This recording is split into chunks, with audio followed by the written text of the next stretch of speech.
এই যে বন্ধুরা শুনছো, নতুন নতুন রোমান্টিক ভালোবাসার গল্প পেতে ও শুনতে চাইলে আমাদের সাগর অফিসিয়াল চ্যানেলটি সাবস্ক্রাইব করে বেল বাটনটি অন করে দিও। লাইক কমেন্ট করতে মোটেও ভুলবেন না কিন্তু। ধন্যবাদ সবাইকে। ভাইয়া, তুমি আমাকে বিয়ে করবে? আমি তোমার সব কাজ করে দিব। তোমার প্যান্ট ধুয়ে দিব, তোমাকে খাবার বেড়ে দেব, তোমার মাথা টিপে দেব, আর তোমাকে অনেক ভালোবাসবো। সব কিছু করব। তুমি আমাকে বিয়ে করবে? পরন্ত বিকেলে নদীর পাড়ে বসে নদীর অপরূপ দৃশ্য দেখছিলাম। তখনই পিছন থেকে একটা বাচ্চা কণ্ঠের মেয়ে কথাগুলি বলে উঠল। পিছনে তাকিয়ে দেখি আমার চাচাতো বোন পুতুল, বয়স 7, তৃতীয় শ্রেণীতে পড়ে। এই বয়সেই প্রচণ্ড ইচড়ে পাকা হয়েছে। সবসময় আমার পিছনে ঘুরঘুর করে এবং ভালোবাসার কথা বলে। এটা আমাদের পরিবারের সবাই জানে। পুতুলের এমন পাগলামি দেখে কেউ কিছু বলে না, কারণ সে আমার ছোট চাচা চাচির একমাত্র মেয়ে। অনেক সাধনার পর পুতুলকে পেয়েছে তারা, এবং পুতুলে আমার মা বাবারও অনেক আদরের। বলা যায় আমার থেকেও বেশি প্রিয় সে। আমিও পিচ্চিটাকে কম ভালোবাসি না। যখন যা আবদার করে তখন তাই করি। সবাই পিচ্চিটার এমন পাগলামিগুলো মজা ভেবে উড়িয়ে দেয়। সবাই ভাবে বড় হয়ে গেলে আর এমন পাগলামি করবে না। তবে ওর এমন পাগলামির পিছনে হয়তোবা দোষী আমি নিজেই, কারণ আমরা যৌথ পরিবার। আমার বাবা এবং ছোট চাচা 2 ভাই তারা, আর বেঁচে আছে শুধু দাদি। পুতুলের যখন জন্ম হয় তখন ওকে আমি শখের বশবর্তী হয়ে কোলে নিয়েছিলাম। তখন আমি ক্লাস 3তে পড়ি। ছোট বাচ্চাদের সবাই আদর করে, এটাই স্বাভাবিক।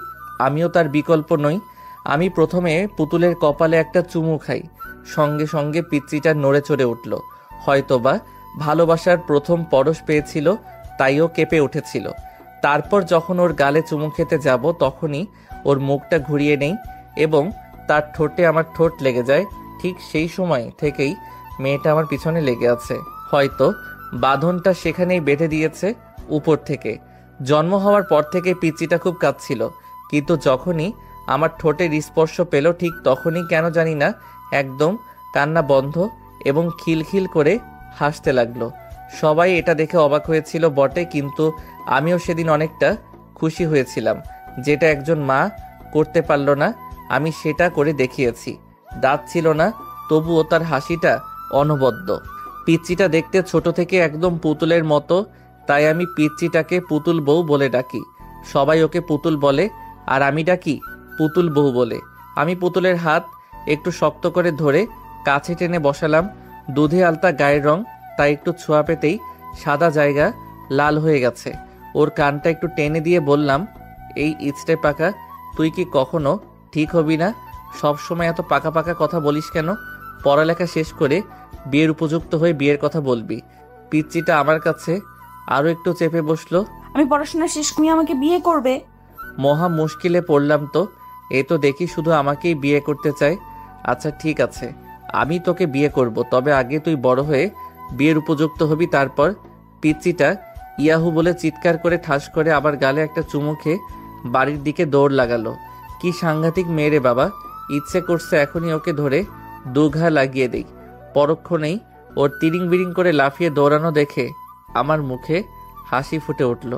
পিচিটাকে মারামারি নিয়ে ও যত মুশকিল, কাউকে ওর গায়ে হাত লাগাতে দেই না।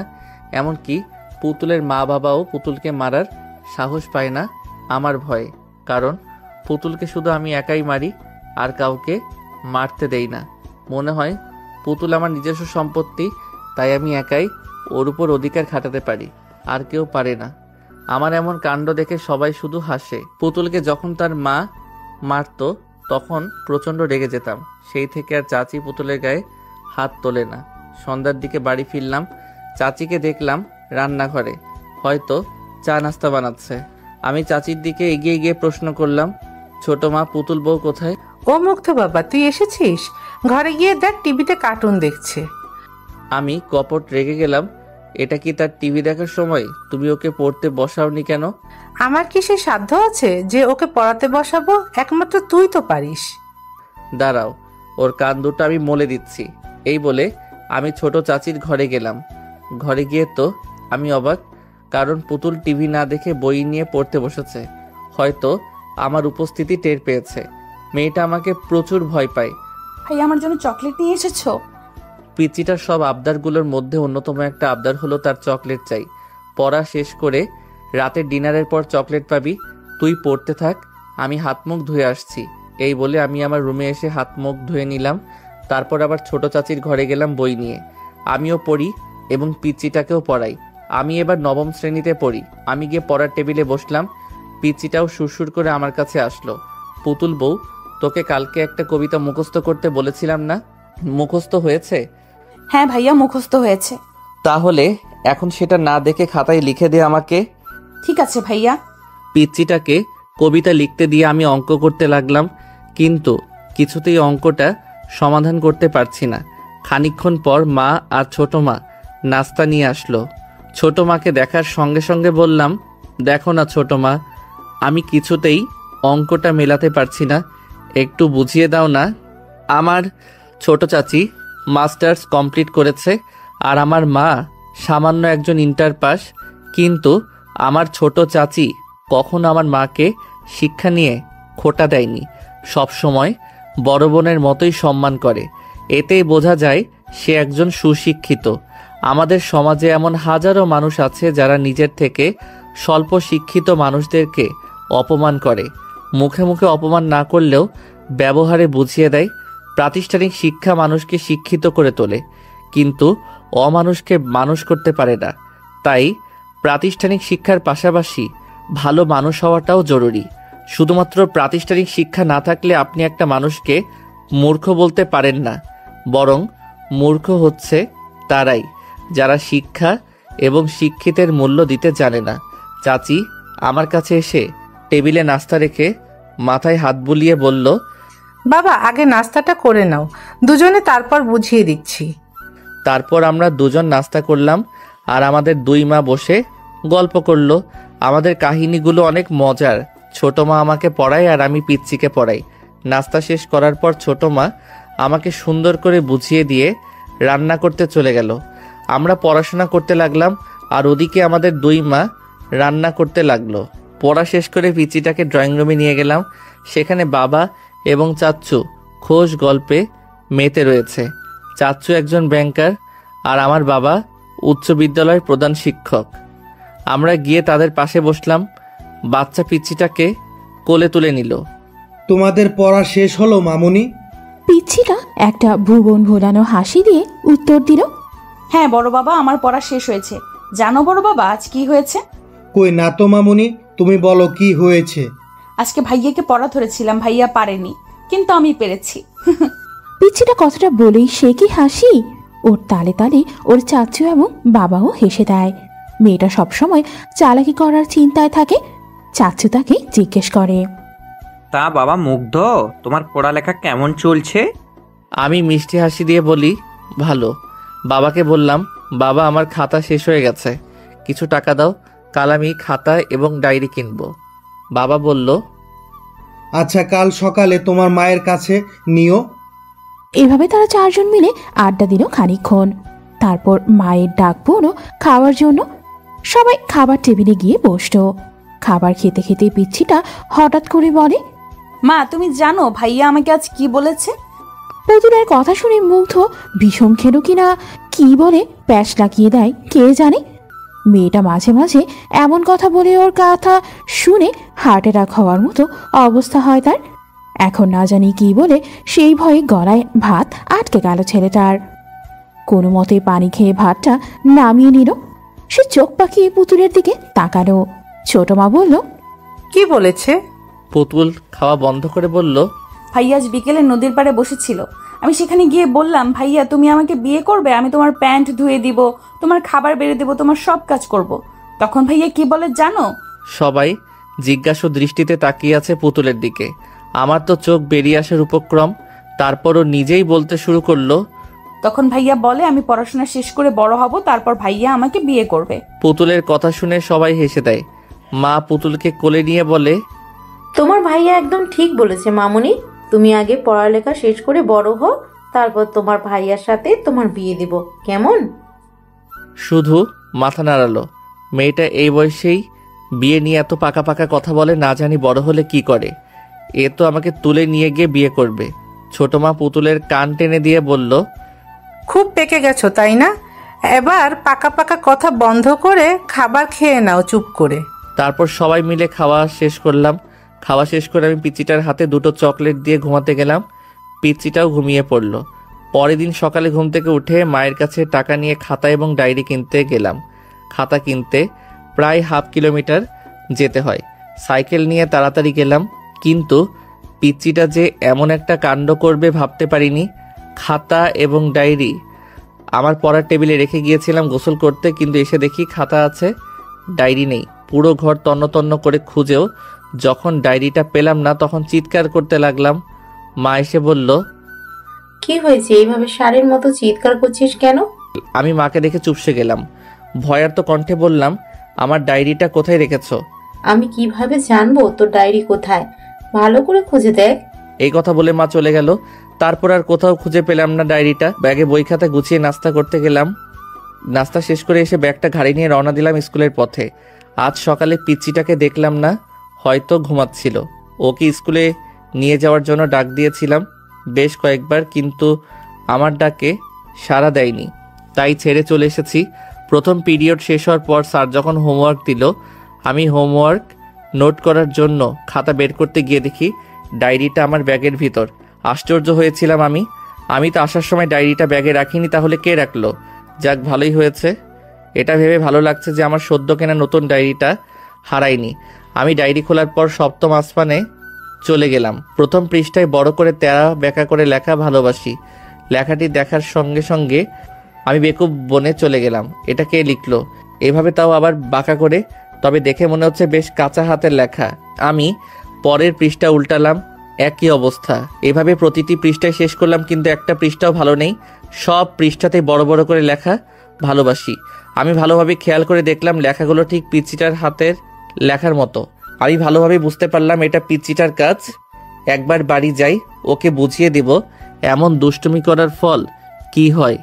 কোনো রকমের টিফিন পিরিয়ড পর্যন্ত ক্লাস করে পালিয়ে গেলাম। বাড়ি গিয়ে ব্যাগটা টেবিলের উপর রেখে আগে গোসল করে নিলাম। তারপর আনমনে খুঁজতে লাগলাম পিচ্চিটাকে, কিন্তু কোথাও খুঁজে পাচ্ছি না। ছোট মাকে জিজ্ঞেস করলাম, ছোট মা বলে জানে না। মাকে জিজ্ঞেস করলাম, মাও বলে জানে না। তাহলে কি পিচ্চিটা উধাও হয়ে গেল? পুরো বাড়ি খুঁজলাম, কিন্তু কোথাও পেলাম না। তারপর ভালোভাবে লক্ষ্য করলাম রান্নাঘরে মায়ের শাড়ির আঁচলটা বেশ লম্বা হয়ে আছে, আর তার নিচে ফুলে রয়েছে আর কিছু একটা নড়াচড়া করছে। আমার আর বুঝতে বাকি রইল না, আমার জননী পিচ্চিটাকে সেফটি দিচ্ছে। পিচ্চিটা আমার ভয় লুকিয়ে আছে, হয়তো নিজেই তার কুকর্মগুলো মায়ের কাছে স্বীকার করেছে। আর সে যতই দোষ করুক না কেন, আমার জননী তো কিছুই বলবে না। আমি আস্তে ধীরে মায়ের পাশে গিয়ে দাঁড়ালাম। পাশের টেবিল থেকে একটা গাজর নিয়ে খেতে খেতে মাকে বললাম, মা কি করছো তুমি? দেখার পরেও জিজ্ঞেস করিস কি করছি? মানে বলতে চাইছি যে কি রান্না করছো। আমার পুতুল সোনা গাজরের হালুয়া খেতে চেয়েছে, তাই হালুয়া রান্না করছি। এমন বজ্জাত মেয়েকে ঘটা করে হালুয়া খাওয়ানোর কি আছে? বাজার থেকে একটা লাঠি এনে লাঠির মায়ের খাওয়াও। কথাটি আমি বিড়বিড় করে বললাম, যেটা পরিষ্কার করে শুনতে পাইনি। মা কপাল কুঁচকে জিজ্ঞেস করে, কি বললি তুই? কিছু বলিনি তো, বললাম শুধু তোমার পুতুল সোনার জন্যই রান্না করো, আমি তো তোমার কেউ না, আমার জন্য রান্না করতে হবে না। এমন ভাবে বলছিস যেন তোকে রেখে শুধু একা পুতুলকেই দেই, তাই না? তুই তো বেশি খাস, তারপরও হিংসা করিস। চাহ, এইভাবে আমার মান সম্মানকে প্লাস্টিক বানিয়ে দিলা না? কথার প্রসঙ্গ চেঞ্জ করতে হবে, আর যত তাড়াতাড়ি হোক কৌশল করে পিচিটাকে বের করতে হবে। ওকে তো আর জোর করে মায়ের আঁচল থেকে বের করতে পারবো না। বুদ্ধি করতে লাগলাম কি করা যায়। পেয়েছি। মা জানো পুতুল বইয়ের জন্য কি নিয়ে এসেছি? কি এনেছিস? স্কুল থেকে আসার সময় ওর জন্য এক ব্যাগ চকলেট নিয়ে এসেছি, কিন্তু ওকে তো খুঁজেই পাচ্ছি না। যাই হোক, চকলেটগুলো ফেরত দিয়ে আসি। কেল্লাফতে ব্যাস, কাজ হয়ে গেছে। চকলেটের কথা শোনার সাথে সাথেই এক লাফ দিয়ে মায়ের শাড়ির আঁচল থেকে বেরিয়ে আসলো আর বলতে লাগলো, এই তো ভাইয়া, আমি এখানে, আমাকে চকলেট দাও। পুতুল বুঝতে না পারলেও তার ছোট মা যে বেশ ভালোইভাবেই বুঝতে পেরেছে এটা পুতুলকে ধরার জন্য মুগ্ধর একটা টোপ ছিল। এদিকে হাসতে হাসতেই ছোট মার অবস্থা শেষ। ছোট মা হাসতে হাসতেই পুতুলকে বলল, অবশেষে ধরা পড়লে ফাঁদে, এবার ঠেলা সামলাও। পুতুলের হাত ধরে বললাম, চকলেট খাবি তাই না? হ্যাঁ খাবো, দাও দাও। চল আমার ঘরে, সেখানে তোকে অনেক যত্ন করে চকলেট খাওয়াবো। লাফাতে লাফাতে আমার ঘরে আসলো। তারপর দরজা লাগিয়ে দিয়ে শুরু হয়ে গেল ধূপধাপ শব্দ। মাইর হবে কিন্তু কোনো আওয়াজ হবে না। কিছুক্ষণ পর দরজা খুলে দিলাম। পিচিটা হাওয়া করে কাঁদতে কাঁদতে চলে গেল ঘরে। এখন ঘরে গিয়ে শুয়ে শুয়ে কান্না শুরু করে দিবে। মা আমাকে বকলো কিছুটা। একটা থাপ্পড় মেরেছে। তারপর আমি খাবার না খেয়ে ঘুমিয়ে পড়লাম। বিকেলে ঘুম থেকে উঠে শুনলাম পিচ্চিটা নাকি কিছু খায়নি। মনটা খারাপ হয়ে গেল। আমার কারণেই কিছু খায়নি মেয়েটা, এখন নাকি ঘুমাচ্ছে। আমি ওর কাছে গিয়ে বসলাম, ডাকতে লাগলাম আদুরে কণ্ঠে। আমার ডাকে পিচ্চিটার ঘুম ভেঙে গেল।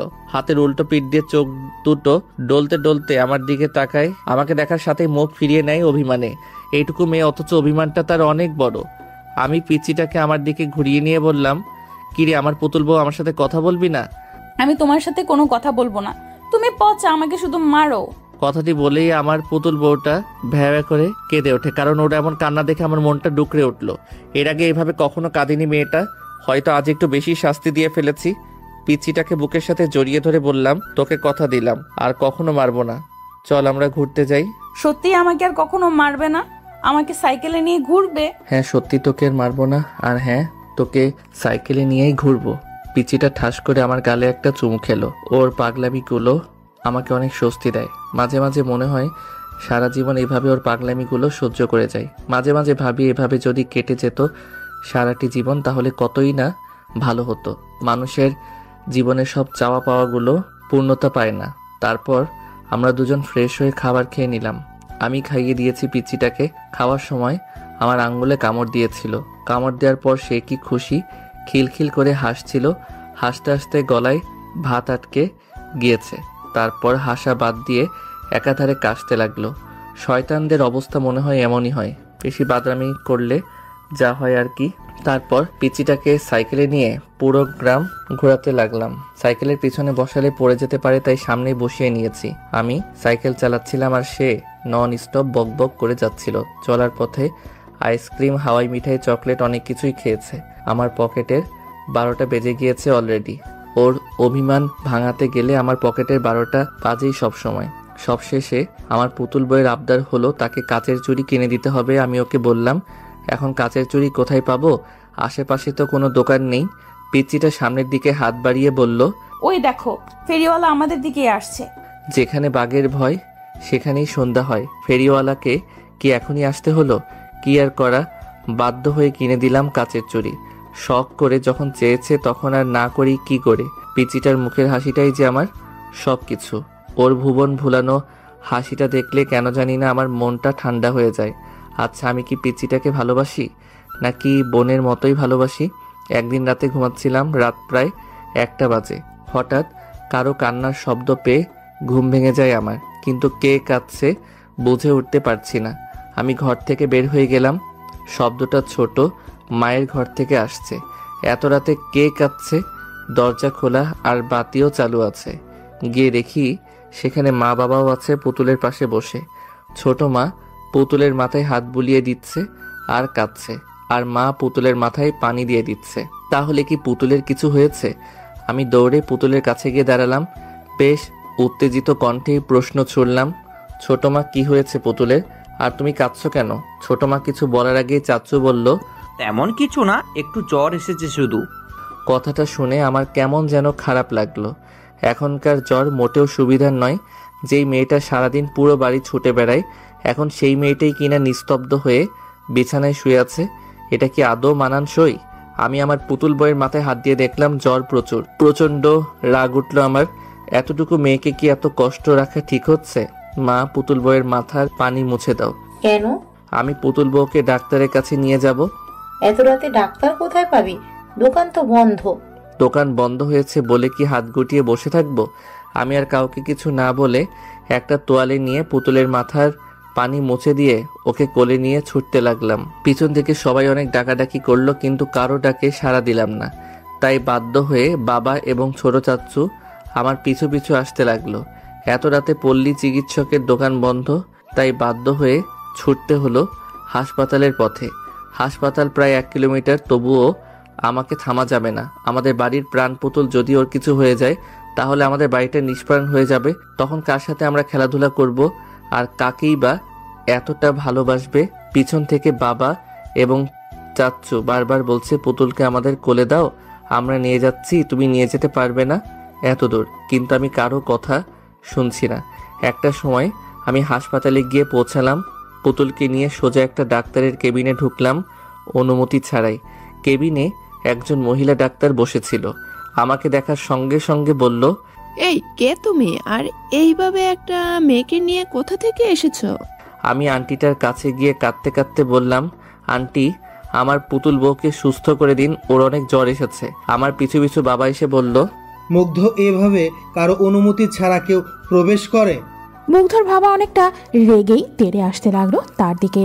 বাড়াবাড়ি ভালো, কিন্তু এতটা বাড়াবাড়ি করা ভালো না যেটাতে লোকে আমাদের মন্দ বলে।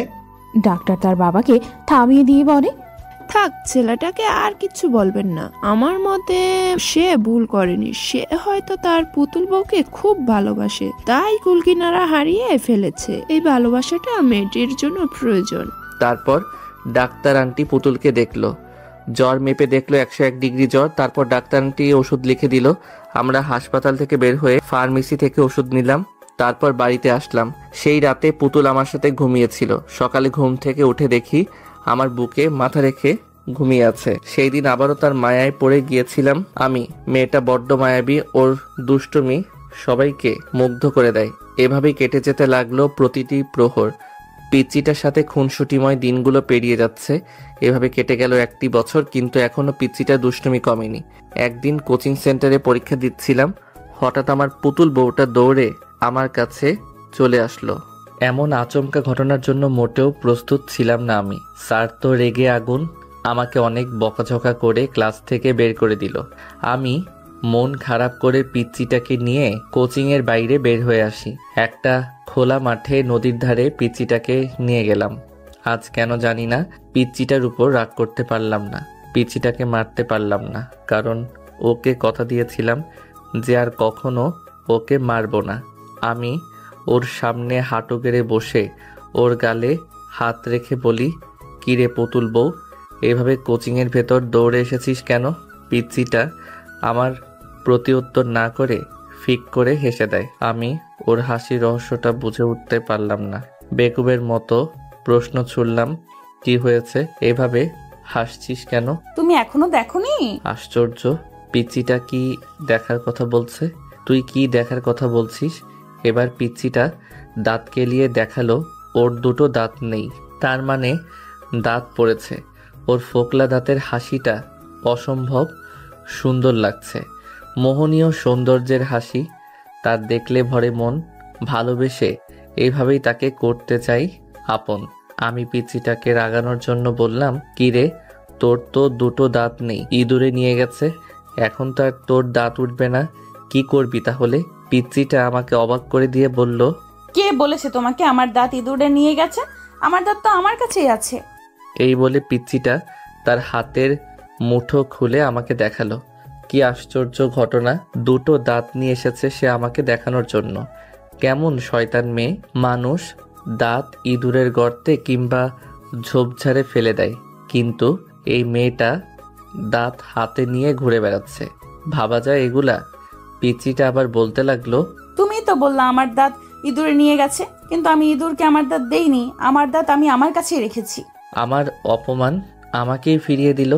তারপর পিচ্চিটাকে নিয়ে নানান জায়গায় ঘুরে বেড়ালাম। পিচ্চিটা আবদার করলো সে নাকি পার্কে যাবে, আমিও নিয়ে গেলাম। সে শুধু আমার সাথে ঘুরছে, কিন্তু কিছু খেতে চায় না। কিরে, কিছু খাবি? পিচ্চিটা মাথা নাড়িয়ে না সূচক উত্তর দেয়। মুখে না বললেও মন কি চায় সেটা আমার ভালোভাবেই জানা আছে। সে হয়তো একটু বুঝতে শিখেছে আমার অবস্থাটা। সে হয়তো বুঝতে পেরেছে আমি ইনকাম করি না, তাই তো এখন আর বেশি আবদার করে না। আমি ওকে একটা আইসক্রিমের দোকানে নিয়ে গিয়ে আইসক্রিম কিনে দিলাম। আমার পুতুল বউটা মহানন্দে আইসক্রিম খেতে লাগলো। তারপর পিচ্চিটাকে একটা দোলনায় বসিয়ে দোল খাওয়ালাম। সন্ধ্যালোকে বাড়ির পথে রওনা দিই। সেই দিনের পর থেকে আর কখনো সেই কোচিং সেন্টারে যাইনি। যে শিক্ষক একটা ছোট্ট শিশুকে ভালোবাসতে জানে না, স্নেহ করতে জানে না, সেই শিক্ষকের শিক্ষার আমার কোনো প্রয়োজন নেই। মানুষ মানুষকে ছোট করে, এটা কেমন শিক্ষা? শুধু প্রাতিষ্ঠানিক শিক্ষায় শিক্ষিত হলে হয় না। এখন আমি ইন্টার সেকেন্ড ইয়ারে পড়ি, আর পিচ্চিটা 6-এ। সবসময় দুষ্টুমি না করলে যেন পিচ্চিটার শান্তি নেই। আজ পর্যন্ত কতগুলো ছেলে মেয়েদের সম্পর্ক ভেঙে দিয়েছে, তার কোনো হিসেব নেই। এই তো কিছুদিন আগের কথা, একটা পার্কে দুজন কপতি বসে চুটিয়ে প্রেম করছিল। একদম মাখামাখি অবস্থা তাদের। এটা দেখার পর পিচ্চিটা আমাকে বলে, ভাইয়া দেখেছো শয়তান দুটো পার্কের ভেতরে কি করছে? যার যেটা ইচ্ছা করুক, তাতে তোর কি? তুই ঘুরতে এসেছিস, ঘুরবি ফিরবি, তারপর বাসায় ফিরে যাবি। তা তো হয় না ভাইয়া, দেখো কি করে। এই বলে পিচিটা দৌড়ে সেই কপতির কাছে গেল। আমি পিছন থেকে এত ডাকলাম, কিন্তু আমার ডাকে সাড়া দিল না। না জানি কি কাণ্ড বাঁধিয়ে বসে পিচ্চিটা। আমার কোনো কথাই শোনে না, সবসময় শয়তানি করে, বড্ড বেশি দুষ্টু হয়েছে। পুতুল একদম তাদের সামনে গিয়ে দাঁড়ালো, পাকা বুড়িদের মতো কোমরে হাত দিয়ে বলতে লাগলো, ভাইয়া তুমি এখানে, আর আমার আপু তোমার জন্য অপেক্ষা করছে। পুতুলকে দেখে তারা দুজন একটু সরে হয়ে বসে। তারা পুতুলের কথায় অবাক হয়েছে বটে। ছেলেটি কিছু বলার আগে মেয়েটি বলে উঠল, তোমার আপু ওর ছেলেটার জন্য অপেক্ষা করছে কেন? পুতুল কপট রাগে মেয়েটিকে উত্তর দেয়, এই মেয়ে, তুমি আমাদের শালিদুলা ভাইয়ের মাঝে কথা বলছো কেন? ছেলেটা শুধু বেকুবের মতো পুতুলের কাণ্ড দেখছে, কিছু যে বলবে সেই সুযোগও পাচ্ছে না। এবার মেয়েটা চোখ গরম করে ছেলেটার দিকে তাকায়। ছেলেটা তো ভয়ে শেষ, ঢোক গিলতে লাগলো। মেয়েটা ছেলেটার কলার ধরে বলে, কে এই মেয়েটা? আমার তো কোনো ছোট বোন নেই, তাহলে তোকে দুলাভাই বলে ডাকছে কেন? সত্যি করে বল, আর কার সাথে রিলেশন করছিস? ছেলেটার জায়গায় অবস্থা কোনো রকমে মুখ খুলল। বিশ্বাস করো বাবু, আমি আর কারোর সাথে রিলেশন করি না। তাহলে এই মেয়েটা তোকে দুলাভাই বলছে কেন? আর কোন মেয়ে তোর জন্য অপেক্ষা করছে? আমি জানি না কে এই মেয়ে, আর এটাও জানি না আমার জন্য কে অপেক্ষা করেছে। তাদের কথার মাঝে পুতুল ডান হাত ঢুকিয়ে দিয়ে বলল, এই দুলা ভাই, তুমি মিথ্যা বলছো কেন? আমার আপুর সাথে 1 বছর প্রেম করে এখন অন্য মেয়েকে নিয়ে ঘুরছো। দাঁড়াও, আপুকে গিয়ে বলছি। এই বলে পুতুল সেখান থেকে আস্তে আস্তে কেটে পড়ল। এরই মধ্যে মেয়েটার সাংঘাতিক ঝগড়া বাঁধিয়ে ফেলেছে। কি সাংঘাতিক মেয়ে মাইরি! এতটুকু সময়ের মাঝে একটা সম্পর্কের 12টা বাজিয়ে দিল। পিচিটা এমন ভাব নিয়ে আমার সামনে আসলো, মনে হয় কত বড় একটা মিশন সাকসেস করে এসেছে। আমার সামনে এসে মুখে হাত দিয়ে মুখ টিপে হাসতে লাগলো। ভ্রু কুঁচকে প্রশ্ন করি, এভাবে গাধার মতো হাসছিস কেন? ভাইয়া তুমি বলেছিলে না যে আমি কোনো কাজের নই? দেখেছো আজ কত বড় কাজ করলাম। সরকারের উচিত আমাকে একটা নোবেল দেওয়া। মানুষের মধ্যে ঝামেলা বাঁধিয়ে দিয়ে আসলো, মানুষের মধ্যে ঝগড়া, আর সে বলছে কিনা কত বড় একটা কাজ করে আসলো, আবার বড় মুখ করে নোবেলও চাই। এমন বিচ্ছু শয়তান কখনো দেখিনি আমি। পিচ্চির কথা শুনে আমি ফিক করে হেসে দেই। এটা দেখে সেই ছেলে মেয়ে দুটো আমাদের দিকে অবাক হয়ে তাকায়। ছেলেটা মেয়েটাকে বলে, ওই দেখো, ওরা দুজন হাসাহাসি করছে, তার মানে তারা ইচ্ছে করে আমাদের মাঝে ঝগড়া বাঁধিয়ে দিয়েছে। এটা বলেই তারা দুজন আমাদের ধাওয়া করতে লাগলো। আমাদের আর পাইকে কোনো রকমে পিচ্চিটার হাত ধরে দে দৌড়। এই পিচ্চিটার জন্য কোথাও গিয়ে শান্তি নেই, কোনো না কোনো কাণ্ড ঘটাবেই। কোনো রকমে প্রাণ বাঁচিয়ে পালিয়ে এসেছি। এর কিছুদিন পর ঘরে বসে ফোনে গেমস খেলছিলাম। পিচ্চিটা কোথা থেকে যেন আসলো, খুব সাজুগুজু করে, মনে হয় কোনো অনুষ্ঠানে যাবে। ভাইয়া দেখো তো আমাকে কেমন লাগছে। আমি গেমের মধ্যেই মনোনিবেশ রেখে বললাম, অনেক সুন্দর লাগছে। উফ, ফোনটা রাখো তো। আমি ফোনটা পাশে রেখে পিচ্চিটার দিকে তাকালাম। আচ্ছা রাখলাম, এবার বল কি বলবি? শুনেছো পাশের এলাকায় নাকি একটা মেয়ের বিয়ে? হ্যাঁ শুনেছি, তার বিয়ে, তাতে আমার কি? আর তুই এত সুন্দর করে সেজেছিস কেন? কোথাও যাবি নাকি? সেই বিয়ে বাড়িতে যাব বলেই তো সেজেছি। পিচ্চিটার কথা শুনে আমার চোখ দুটো একদম রসগোল্লার মতো হয়ে গেল। বিনা দাওয়াতে কেউ কিভাবে বিয়ের বাড়িতে যায়? কিন্তু তারা তো আমাদের দাওয়াত করেনি, বিনা দাওয়াতে কিভাবে যাবি? বিনা আমন্ত্রণে দাওয়াত খাওয়ার যে কি মজা তা তুমি বুঝবে না। এখন সুন্দর দেখে একটা পাঞ্জাবি পরে নাও তো। কি সাংঘাতিক কাহিনী! বিনা আমন্ত্রণে নাকি দাওয়াত খেতে যাবে? আমি যেতে পারবো না। ঠিক আছে, না গেলে নাই, আমি একাই যাব। এই বলে পিচ্চিটা যেতে লাগলো। আচ্ছা ঠিক আছে দাঁড়া, আমিও যাচ্ছি। কখন কি বিপদ ঘটায় তার কোনো নিশ্চয়তা নেই, তাই বাধ্য হলাম যেতে। কালো রঙের একটা পাঞ্জাবি পরলাম, তারপর দুজনে মিলে ঘর থেকে বের হলাম। ঘর থেকে বের হতে না হতেই মা এবং ছোট মা সামনে পড়ল। মা আমাদের দুজনকে একসাথে দেখে বলে, কিরে তোরা কোথায় যাচ্ছিস এভাবে সাজুগুজু করে? বিয়ের দাওয়াত খেতে যাচ্ছি গো বড় মা। পিচ্চিটার কথা শুনে মুখোদর মা এবং ওর ছোট মা দুজনার দিকেই বেকুবের মতো তাকিয়ে রইল। কোথায়? পাশের এলাকায়। কিন্তু তারা তো আমাদের বিয়েতে দাওয়াত করেনি।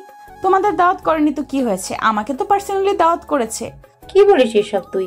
কোথাকার কোন প্রেসিডেন্ট যে আমাদের দাওয়াত না করে তোকে দাওয়াত করবে, তাও আবার পার্সোনালি? বড় মা, তুমি আমার মতো একজন ভদ্র সমাজসেবককে এইভাবে অপমান করতে পারো না, আমার সম্মানে লাগে। যেই মেয়েটা মানুষের মধ্যে ঝগড়া বাঁধিয়ে দেয় সে বলছে কিনা সে একজন ভদ্র সমাজসেবক? মানা যায় এগুলা? ইচড়ে পাকা কি আর সাধে বলি? মা এবং বড় মা আর আমাদের পথ আটকালো না, কারণ তারা জানে তারা তাদের পুতুলের সাথে কখনো কথাই পেরে উঠবে না। পথে যেতে যেতে আমাদের কথোপকথন। ভাইয়া, আমরা গিয়ে কি দিয়ে খাওয়া শুরু করব বলো তো? মুরগির রোস্ট নাকি খাসির কলিজার রোস্ট? তুই কি দিয়ে খাওয়ার চিন্তা করছিস আর আমি চিন্তা করছি মাইট খাওয়ার। কথাটা আমি মনে মনেই বললাম। আগে গিয়ে দেখ খেতে দেয় কিনা, তারপর ভাববি কি দিয়ে খাওয়া শুরু করবি। আর এসব কি আজগুবি খাবারের নাম বলছিস তুই? খাসির কলিজার আবার কখনো রোস্ট হয়? তাহলে ওটাকে কি বলে? ও ওটাই, হ্যাঁ। আমাদের খেতে দেবে কিনা সেটাই জানা নেই, আর সে কিনা কি দিয়ে খাওয়া শুরু করবে সেই চিন্তা করছে। আস্ত কপালে মাইর আছে বিনা দাওয়াতে বিয়ে বাড়ি যাওয়ার জন্য। ভাইয়া কি বলছো অমন বিড়বিড় করে? ভাবছি রে বুড়ি। কি ভাবছো? এটাই ভাবছি যে 40 দিন পর আমাদের 40 কে খাবে। এবার কথা না বলে চুপচাপ চল। পিচ্চিটা হয়তো আমার কথার মানে বুঝতে পারিনি, তাই চুপচাপ হাঁটা ধরল। আজ আমার প্রথম অভিজ্ঞতা হবে বিনা আমন্ত্রণে দাওয়াত খাওয়ার। না জানি কপালে কি আছে, পিচ্চিটা নিজেও মরবে আর আমাকেও মারবে। ভাগ্য করে পেয়েছিলাম এমন একটা পুতুল বউ যে সবসময় আমাকে বিপদে ফেলার চিন্তা ভাবনা করে। বিনা দাওয়াতে বিয়ে বাড়িতে এসেছি তো ঠিকই, কিন্তু কপালে যে কি আছে তা একমাত্র আল্লাহই জানে। কিরে, বিয়ে বাড়িতে তো চলে আসলাম, এবার কোন পরিচয় ঢুকবি? বরপক্ষ নাকি? আমার কথা শেষ করতে না দিয়েই পিচিটা বলে উঠল, না না, ভুলেও বরপক্ষের কথা বলা যাবে না, কারণ বরপক্ষ তো এখনো আসেনি। যদি বরপক্ষের কথা বলি তাহলে তো পাবলিক আমাদেরকেই ধোলাই দিবে। এইটুকু মেয়ের মাথায় কি বুদ্ধি! আমাদের দুজনের কথোপকথনের মাঝে হঠাৎ একজন লোক আসলো। তোমাদেরকে তো আগে কখনো দেখিনি, কে তোমরা আর কোন পক্ষ থেকে এসেছো? আমার গুরু যেহেতু আমার পুতুল বউ, সে সব সময় আমার আগে আগে যায়, তাই এবারেও সে নিজেই উত্তর দিল, হ্যাঁ, আমাদেরকে চিনবেন কিভাবে? আগে কখনো দেখেননি তো, তাই। আর আমরা কোন পক্ষের লোক? কিন্তু তোমাদের দাওয়াত করেছি বলে তো আমার মনে হয় না। আঙ্কেল, মনে হবে কিভাবে? আপনি যখন আমাদের বাড়িতে দাওয়াত দিতে গিয়েছিলেন তখন তো আমরা নানু বাড়িতে ঘুরতে গিয়েছিলাম, তাই আমাদের দেখেননি। কিন্তু তোমাদের মা বাবা কই? মা বাবা আমাদের জন্য ভেতরে অপেক্ষা করছে। এই ভাইয়া চলো, দেরি করলে আবার মা বকবে। এই বলে টানতে টানতে পিচ্চিটা আমাকে ভিতরে নিয়ে যায়। তারপর একটা টেবিলে বসলাম। কিছুক্ষণ পর খাবার পরিবেশন করা হলো। দুজনে পেট ভরে খেলাম। তারপর স্থান ত্যাগ করি আমরা। গ্রামের পিচ ঢালা রাস্তায় হেঁটে চলেছি আমরা। রাস্তার দুই ধারে সবুজ ফসলে ভরা, যতদূর চোখ যায় শুধু ফসল আর ফসল। গ্রামের মেঠো পথগুলো মানুষের মন ভালো করে দেওয়ার জন্য যথেষ্ট। রাস্তার দুই ধারে দাঁড়িয়ে আছে লম্বা লম্বা ডাব গাছ। বসন্তের ছোঁয়া লেগেছে প্রকৃতিতে। কোকিল তার নিজ কণ্ঠে গান গেয়ে বেড়াচ্ছে মনের সুখে।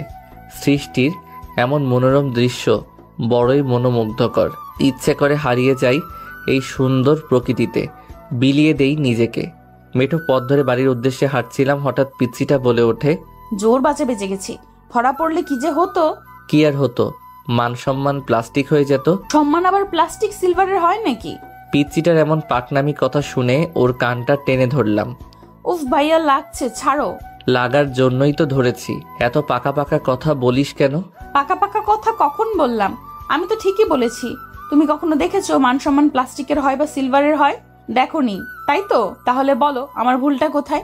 পিচ্চির এমন অকাট্য যুক্তি শুনে আমি স্তব্ধ, তবুও কান ছাড়লাম না তার। এবার একটু জোরেই টেনে ধরেছি। ভাইয়া ছাড়ো, খুব ব্যথা করছে। আমি কি তোমার ঘরের বউ নাকি যে যখন খুশি আমাকে মারবে? আমি পিচিটার কান ছেড়ে দিয়ে বললাম, তুই আমার ঘরের বউ হতে যাবি কেন? তুই তো আমার ঘরের কাজের বুয়া। কি বললে তুমি? আমি কাজের বুয়া? দাঁড়াও, দেখাচ্ছি তোমাকে মজা। এই বলে পিচিটা আমাকে ধাওয়া করতে লাগলো আর আমি দৌড়াতে লাগলাম। বেশ খেপিয়ে দিয়েছি আমার পুতুল বউটাকে। এখন কোনোভাবেই তার হাতে নিজেকে ধরা দেওয়া যাবে না। ধরা দিলেই বিপদ, কারণ না জানি কতটা রেগে আছে, আর ধরতে পেলে ধোলাই তো অবশ্যই দেবে। দুজনেই প্রাণপণে ছুটছি।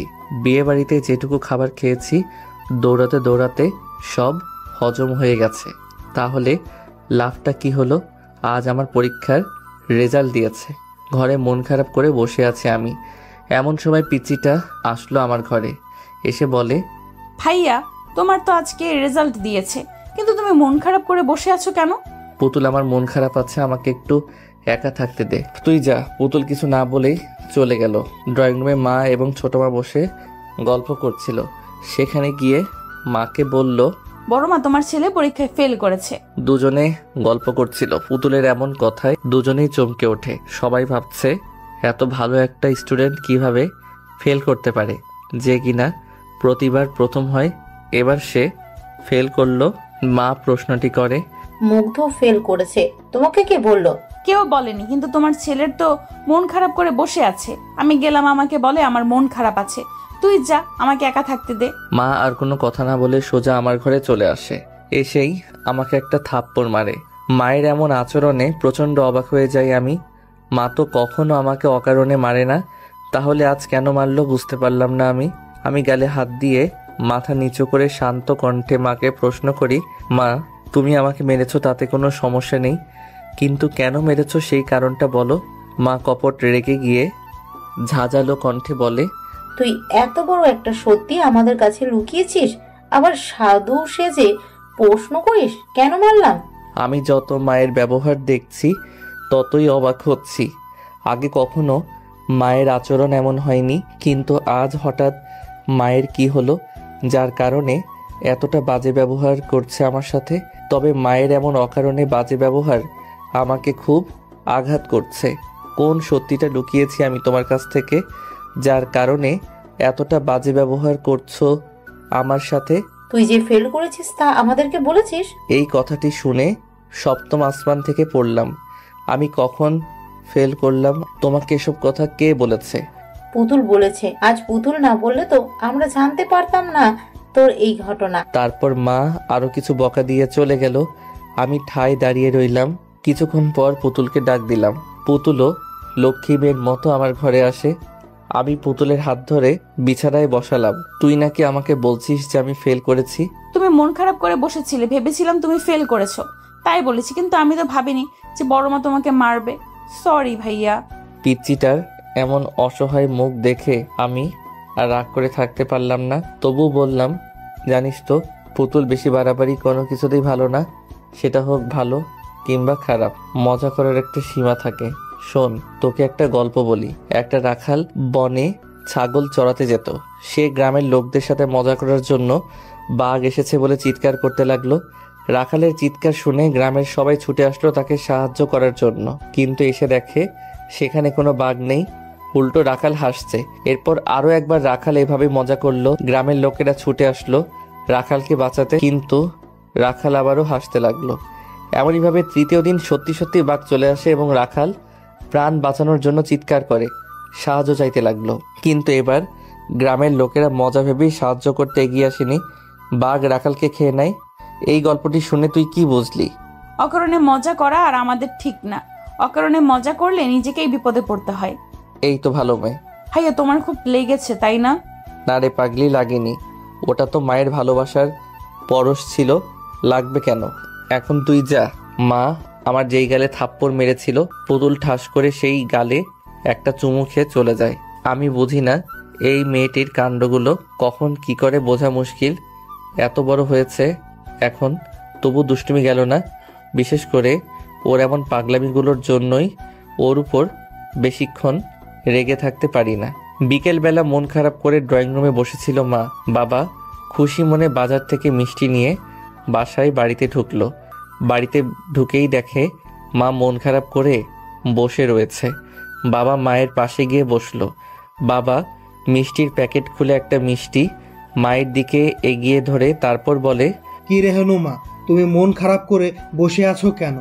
আজ তো তোমার খুশি হওয়ার কথা, তা না করে তুমি মন খারাপ করে বসে আছো। এই নাও মিষ্টি খাও। মা মুখ গোমরা করে উত্তর দেয়, আর মিষ্টি কিসের জন্য খুশি হব বলো? মায়ের কথা শুনে বাবা কিছুটা অবাক হয়। কিসের জন্য খুশি হবে মানে? তোমার ছেলে পরীক্ষায় ফেল করেছে, তার জন্য খুশি হব। বাবা মনে মনে ভাবছে, রেহনুমা কি মাতাল হয়ে গেছো নাকি যে এসব আবোল তাবোল বকছো? তোমার ছেলে প্রত্যেকবারের মতোই এবারেও জিপিএ 5 পেয়েছে, আর তুমি বলছো তোমার ছেলে ফেল করেছে। তোমাকে কে বললো এই কথাটি? কথা শুনে মায়ের হার্ট অ্যাটাক করার মতো অবস্থা। তুমি কি বলছো আমাদের মুগ্ধ ফেল করেনি? তাহলে যে পুতুল বলল মুগ্ধ ফেল করেছে, তাই তো আমি ওকে গিয়ে বকাঝকা করলাম। ছেলেটা মন খারাপ করে না খেয়ে বসে আছে। আমি ওকে মেরেছি, তবুও কিছু বলেনি। আর আমি যে ওকে মারলাম, ও বলবে না যে ও রেজাল্ট ভালো করেছে? তা না করে মুখ বুঝে সব সহ্য করে নিল। এটা তুমি অন্যায় করেছো। না জেনে কাউকে কিছু বলা ঠিক না। আর আমাদের পুতুল মামুনি তো সবসময় মজা করে, ওর কথা তোমার সিরিয়াসলি নেওয়া ঠিক হয়নি। সত্যি ছেলেটার প্রতি অবিচার করেছি। না জানি কতক্ষণই অভিমান করে আছে আমার উপর। আমাদের ছেলেকে আমি ভালোভাবেই চিনি। ওকে যতই শাসন করো না কেন, তুমি ওর মা। তুমি যদি ওর কপালে আদর করে একটা চুমু খাও, তাহলে দেখবে ওর সব অভিমান রাগ নিমিষেই শেষ হয়ে গেছে। এখন নাও মিষ্টি মুখ করো। আমাদের একমাত্র ছেলে এত বড় বড় উপহার দিচ্ছে আমাদেরকে। মা এবং বাবা একে অপরকে মিষ্টি খাইয়ে দেয়। তারপর মা একটা মিষ্টি নিয়ে আমার ঘরে আসে। এসে দেখে আমি মন খারাপ করে টেবিলে মাথা নুইয়ে বসে আছি। মা বেশ কয়েকবার ডাক দেয়, কিন্তু আমার কোনো সারা শব্দ নেই। মা চিন্তিত হয়ে একটু এগিয়ে আসে, আমার মাথা তুলে ধরে দেখে আমি কাঁদতে কাঁদতে ঘুমিয়ে গিয়েছি। চোখের পানি শুকিয়ে গেছে। মা আমার চোখের পানি মুছে দিয়ে কপালে একটা ভালোবাসার পরশ দেয়। মায়ের চুমু খাওয়ার সঙ্গে সঙ্গেই আমার ঘুম ভেঙে যায়। তাকিয়ে দেখি মায়ের চোখ দিয়ে পানি পড়ছে। আমি কখনোই মায়ের চোখের পানি সহ্য করতে পারি না, কিন্তু এখন আমার জননী আমার সামনেই কাঁদছে। এটা আমার জন্য পৃথিবীর সবচেয়ে বড় কষ্টদায়ক একটা বিষয়। আমি মায়ের চোখের পানি মুছে দিয়ে বললাম, মা তুমি কাঁদছো কেন? কি হয়েছে তোমার? আমি তোর প্রতি অনেক বড় অবিচার করে ফেলেছি বাবা। আমি পুতুলের কথাকে সত্যি মনে করে তোকে মেরেছি, কিন্তু আমি তো জানতাম না তুই অনেক ভালো রেজাল্ট করেছিস। তোর বাবাই আমাকে বলল। কাঁদতে কাঁদতে কথাটি বলল, মা তুমি একদম কাঁদবে না। তুই জানো না আমি তোমার চোখের পানি সহ্য করতে পারি না। তোমার চোখের পানির ফোঁটা এক একটা মুক্তার চেয়েও দামি। প্লিজ আর কেঁদো না। মা আর কিছু না বলে আমাকে জড়িয়ে ধরে কেঁদে দেয়। আমিও মাকে জড়িয়ে ধরি। এমন সময় আমাদের পুতুল মহারানী সেখানে হাজির। সেও প্রচন্ড মন খারাপ করে এসেছে। এসে বলে, বড় মা, আমার ভুল হয়ে গেছে, আমি বুঝতে পারিনি যে। মা পুতুলকে আর কিছু বলতে না দিয়ে পুতুলকেও আমাদের সাথে জড়িয়ে নেয়। এভাবে কিছুক্ষণ অতিবাহিত হওয়ার পর মা আমাকে এবং পুতুলকে একটা মিষ্টি ভাগাভাগি করে দেয়। তারপর মা আমাকে বলে, তুই কেন বলিসনি যে তুই জিপিএ 5 পেয়েছিস? আর মন খারাপ করে বসেছিলিস কেন? আমি জানি না কেন তোমাদেরকে বলিনি যে আমি ভালো রেজাল্ট করেছি, কিন্তু মন খারাপ করে বসেছিলাম একটা কারণে। আমাদের এলাকাতে কোনো ভার্সিটি নেই যে সেখানে নিজের পড়ালেখাটা চালিয়ে যাব। এখন তো আমাকে তোমাদেরকে ছেড়ে দূরে কোথাও গিয়ে পড়ালেখা করতে হবে, তাই মনটা খুব খারাপ। কখনো তোমাদেরকে ছেড়ে থাকিনি তো, তাই কষ্টটা একটু বেশি হচ্ছে। আর আমার পুতুল বউকে ছেড়ে কিভাবে থাকবো? ওর সাথে দুষ্টমি করেই তো প্রতিটি প্রহর কাটে। মন খারাপ করে না বাবা, তুই তো আর সারা জীবনের জন্য চলে যাচ্ছিস না। এই তো কিছু বছর, তারপরেই তো আবার চলে আসবি। মা আমার মাথায় হাত বুলিয়ে দিল। বাবা মুগ্ধ, যখন ছোট মা একা থাকে তখন আমি ছোট মাকে শুধু মা বলেই ডাকি, আর যখন ছোট মা এবং মা একসাথে থাকে তখন ছোট মাকে ছোট মা বলে ডাকি। আমি চোখ দুটো বন্ধ রেখেই বলি, হ্যাঁ মা বলো। আমার মেয়েটা তোকে খুব জ্বালায়, তাই না বাবা? আজ আমার মেয়েটার কারণেই তুই তোর মায়ের হাতে মার খাইলি। আমি ছোট মায়ের কথা শুনে চট করে উঠে বসি। কপট রাগে বলি, এসব কি বলছো তুমি? যাকে নিয়ে জীবনের এতটা পথ পাড়ি দিলাম তুমি তাকেই দোষারোপ করছো। যার দুষ্টুমি না দেখলে আমার মন ভালো থাকে না, যার সাথে ঝগড়া না করলে আমার দিন কাটে না, তুমি তাকে দোষারোপ করছো। মা, আমি আমার পুতুল বউকে অনেক ভালোবাসি। ও যত বড়ই অন্যায় করুক না কেন, সব অন্যায় আমার কাছে খুবই তুচ্ছ এবং ছোট। আর মা আমাকে মেরেছে, তাতে কি হয়েছে? একটাই তো মেরেছে, তাতে কি এমনটা হয়েছে? তোমরা আমার গুরুজন, তোমরা আমার মাথার ছাদ, তোমরা আমাকে শাসন না করবে তো কে করবে? মা, তুই জানো আমি কতদিন ধরে মায়ের হাতের মায়ের খাইনি? তোমার মনে আছে ছোটবেলায় একবার গাছ থেকে পড়ে গেছিলাম, ঠিক সেদিন মা আমাকে মেরেছিল। তখন আমার বয়স 7 বছর, আর আজ এতদিন পর মায়ের হাতের মার খেলাম। সেদিন মা মেরেছিল আমাকে, তবে সেটা তো রাগ করে মারেনি। আর কখনো যেন এমন কথা না শুনি। ছোট মা আমার থুতনিতে হাত বুলিয়ে বলে, তোর মতো এমন লক্ষ্মী একটা ছেলে যদি আমার হতো। ছোট মার কথা শুনে প্রচন্ড রাগ হয় আমার। কি বললে তুমি? আমার মতো লক্ষ্মী একটা ছেলে হতো? তাহলে আমি কার ছেলে? ও, তার মানে তুমি আমাকে নিজের ছেলে মনে করো না, তাই তো? ঠিক আছে, যাও আমার ঘর থেকে, তোমার সাথে আর কোনো কথা নেই। এই বলে আমি মুখ ঘুরিয়ে বসলাম। বলে বাবালে, আমার সোনা বাবাটা লাগ করেছে। আচ্ছা, এই যে কান ধরলাম, আর কখনো এমন কথা বলবো না। এবার তো আমার দিকে ঘুরে তাকাও, আমার লক্ষ্মী সোনা বাবাটা। ছোট মায়ের এমন তোতলামি দেখে ফিক করে হেসে দিলাম। ছোট মা যে এভাবে কথা বলবে আমি কখনো ভাবতেও পারি নাই। আমি ছোট মার দিকে ঘুরে আবার তার কোলে মাথা রাখলাম। আর কখনো এমন কথা বলবে না, তাহলে অভিমান করে অনেক দূরে চলে যাব। ঠিক আছে, আর কখনো এমন কথা বলবো না। এমন সময় আমাদের পুতুল মহারানী সেখানে হাজির। বাহ, ছেলেকে পেয়ে এখন মেয়েকে ভুলে গিয়েছো তাই না? চুপি চুপি ছেলেকে আদর করা হচ্ছে। কেন রে, তোকে তো সবসময় আদর করি, তবুও মন ভরে না? তোর ভাইয়া তো 2 দিন পরে চলে যাবে, তবুও এত হিংসা করিস? আচ্ছা আয়, তোকেও আদর করে দিচ্ছি। পিচিটাও এসে ছোট মায়ের কোলে মাথা রাখলো। ভাইয়া কোথাও যাবে না বলে দিলাম। ভাইয়া চলে গেলে আমি খেলবো কার সাথে? ছোট মা কিছু বলতে যাবে, তার আগে আমি বললাম, আচ্ছা ঠিক আছে, আমি কোথাও যাব না। ছোট মাকে কিন্তু বলতে দিলাম না, কারণ আমার দূরে কোথাও যাওয়ার কথা শুনলে পিচিটা হয়তো অনেক পাগলামি করবে, তাই না বলাই শ্রেয়। ছোট মা বলল, আচ্ছা তোরা থাক, আমি আজ তোদের প্রিয় খাবার খিচুড়ি রান্না করব। খিচুড়ির কথা শুনে আমরা দুজনেই হা করে রইলাম। এটা দেখে ছোট মা হেসে দেয়। ছোট মার হাতের খিচুড়ি অনেক মজার হয়। আজ নিজের প্রিয় মুখগুলোকে ছেড়ে চলে যেতে হচ্ছে অচেনা অজানা এক জায়গায়, যেখানে থাকবে না আমার প্রিয় মানুষগুলো। পিচ্চিটাকে ছেড়ে যেতে অনেক কষ্ট হচ্ছে আমার। পরিস্থিতি এতটাই নিষ্ঠুর যে প্রিয় মানুষগুলোকেও দূরে ঠেলে দেয়। আমি যখন কাঁধে ব্যাগ ঝুলিয়ে বাড়ি থেকে বের হই, তখন পিচ্চিটা আমাকে জড়িয়ে ধরে অনেক কেঁদেছে। বারবার বলছিল আমাকে ছেড়ে যেও না। জানালার ধারে বসে এসব কথা ভাবতে ভাবতে নিজের শহরে চোখ বুলিয়ে নিলাম একবার। জানি না কখন চোখ দুটো লেগে গিয়েছিল। আমি আসার পর নাকি পুতুল কাঁদতে কাঁদতে জ্ঞান হারিয়ে ফেলেছিল। এই কথাটি আমাকে কেউ বলেনি। হঠাৎ কারো চিৎকারে ঘুমটা ভেঙে গেল। তাকিয়ে দেখি হেল্পার।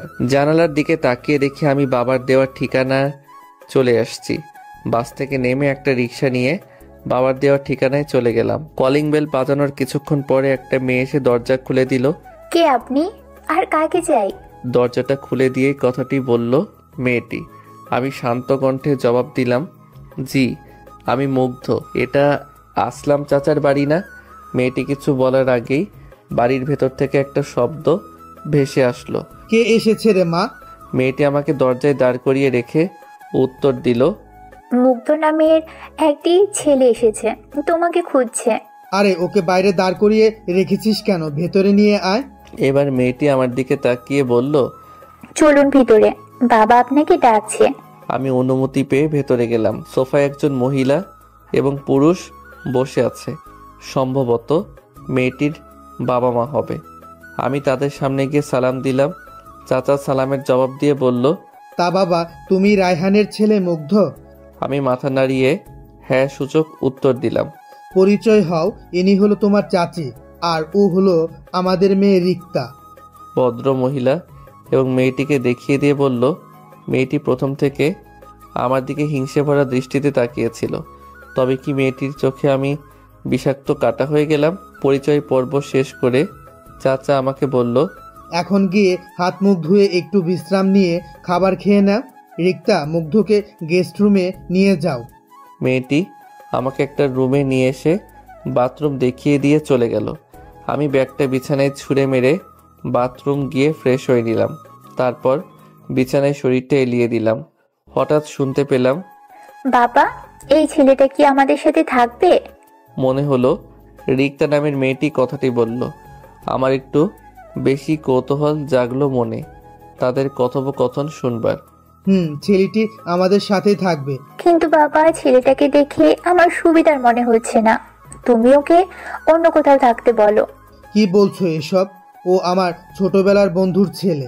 ওর বাবা আমার জীবনে কতটা অবদান রেখেছে তা তোমাকে বলে শেষ করতে পারবো না। আর অচেনা শহরের ছেলেটা কোথায় যাবে? আমি এত কিছু জানি না, তুমি ওকে তাড়িয়ে দাও। কেন এমন পাগলামি করছো তুমি? আমার কাছে তো মুগ্ধকে খারাপ লাগছে না। এবার রিক্তার মা বলে ওঠে, তোমার মেয়ে তো ঠিকই বলেছে। এভাবে অচেনা একটা ছেলেকে বাসায় জায়গা দেওয়াটা মোটেও ঠিক হবে না। তাছাড়া সে তোমার বন্ধুর ছেলে বলেই কি তোমাকে উদ্ধার করে দিয়েছে নাকি? আমারও ছেলেটাকে ভালো লাগেনি। বলা তো যায় না কখন বিপদ ঘটিয়ে বসে। আমাদের ঘরে এত বড় একটা মেয়ে আছে। ভদ্র মহিলা আর কিছু বলার আগেই চাচা বলল, তুমি চুপ করবে? সব সময় শুধু উল্টোপাল্টা চিন্তা করো। ছেলেটির মধ্যে কি রকম খারাপ দেখলে যে যার জন্য মনে হলো সে এতটা জঘন্য কাজ করতে পারে? মানুষকে ভালোবাসতে শিখো, তাহলেই না মানুষের মর্মটা বুঝবে। রিক্তা বলে ওঠে, বাবা, তুমি ওকে অন্য কোথাও থাকতে বলো, না হলে আমি কিন্তু এখানে থাকবো না। এই কথা বলে রিক্তা চলে যায় তার ঘরে। ভদ্র মহিলাও আর থাকলো না, স্থান ত্যাগ করে। আমি ঘরের ঝুলানো ঘুরতে থাকা ফ্যানের দিকে তাকিয়ে নিজেকে বলতে লাগলাম, মানুষ কতটা বিচিত্র হতে পারে। তা না হলে একটা অচেনা মানুষকে নিয়ে এতটা জঘন্য ভাবনা কিভাবে মনের মধ্যে পুষতে পারে? তাদের কথোপকথন শুনে আমার খুব একটা খারাপ লাগলো না, কারণ জীবনে যতটুকু পথ পাড়ি দিয়েছি এতেই পৃথিবীর মানুষ সম্পর্কে বেশ ভালোই ধারণা পেয়েছি। পৃথিবী যতটা না অদ্ভুত তার থেকেও বেশি অদ্ভুত এই পৃথিবীতে বসবাসরত মানুষরা। আমি বুঝে গিয়েছি এখানে আমার থাকা হবে না, আর থাকলেও খুব সংগ্রাম করে থাকতে হবে। আর আমার মনে হয় এই সংগ্রামের কোনো মানেই হয় না। মাঝে মাঝে কিন্তু জায়গায় প্রতিবাদ না করাই ভালো। এতে বোঝা যায় কোনটা মুখোশধারী মানুষ আর কোনটা ভালো মানুষ। আমি মুঠোফোনটি হাতে নিয়ে মাকে কল করলাম। দুবার রিং বাজতেই কলটা রিসিভ করলো। আমি কিছু বলার আগেই মা বলল, তুই ঠিকঠাক ভাবে পৌঁছে গিয়েছিস তো বাবা? যেতে কোনো অসুবিধা হয়নি তো? মায়ের কথা শুনে নিঃশব্দে একটা মুচকি হাসি দিলাম। মায়ের কাছে এখনো সেই ছোট্ট মুগ্ধই রয়ে গেলাম। পৃথিবীর সকল মা বাবার কাছে তাদের সন্তানরা ছোটই থেকে যায়, বড় হয়ে যায় তো শুধু সন্তান নামক কিছু অমানুষরা, যারা মা বাবার উপর অত্যাচার করে। হ্যাঁ মা, আমার আসতে কোনো অসুবিধা হয়নি। বাড়ির সবাই কেমন আছে মা? সবাই ভালো আছে, কিন্তু পুতুল কেঁদেই চলেছে। কাঁদতে কাঁদতে জ্ঞান হারিয়ে ফেলেছিল একবার। কথাটি শুনে আমার হাসি মুখটা মলিন হয়ে গেল। ভাঙা কণ্ঠে বললাম, কি বলছো এসব? পুতুল জ্ঞান হারিয়ে ফেলেছে আর তোমরা আমাকে বলনি? বললে কি হতো? চিন্তা ছাড়া কি আর কিছু করতে পারতি? এখন কি করছে? এখন একটু ঘুমিয়েছে। আচ্ছা, বাবা কোথায়? এই তো আমার পাশে, নে কথা বল। এই বলে মা বাবার হাতে ফোনটি দিল। হ্যাঁ বাবা বল, কি খবর তোর? ভালো। বাবা, বাবাকে কিছু বলতে গিয়ে আটকে গেলাম। কি রে, কিছু বলবি? বাবা, আমি এখানে থাকতে চাই না। কেন? তাহলে তোর আঙ্কেলকে বল একটা বাড়ি দেখতে। ঠিক আছে বাবা। তারপর টুকিটাকি কথা বলে কল কেটে দিলাম। যাক, একটা ব্যবস্থা হয়ে গেল। কিছুক্ষণ পরে রিক্তা ডাকতে এলো খাবার খাওয়ার জন্য। আমি কিছু না বোঝার ভান করে খাবার খেতে গেলাম। তোমার বাবা বলল তুমি নাকি আমাদের সাথে থাকবে না। কেন বাবা, এখানে কি তোমার অসুবিধা হবে? খাবার খাওয়ার সময় চাচা কথাটি বলল। না চাচা, কোনো সমস্যা নেই। তাহলে যে তোমার বাবা বলল তুমি এখানে থাকবে না? আসলে আমি একলা থাকতে একটু বেশি পছন্দ করি তো, তাই এই জন্য বাড়িতে ও কেউ আমাকে বেশি ডিস্টার্ব করতো না। আচ্ছা, যেমনটা তোমার ইচ্ছে। তারপর সবাই খাওয়া শেষ করলাম, কিছু সময় বিশ্রাম নিলাম। তারপর আমি রিক্তা এবং চাচা বের হলাম বাসা দেখার জন্য।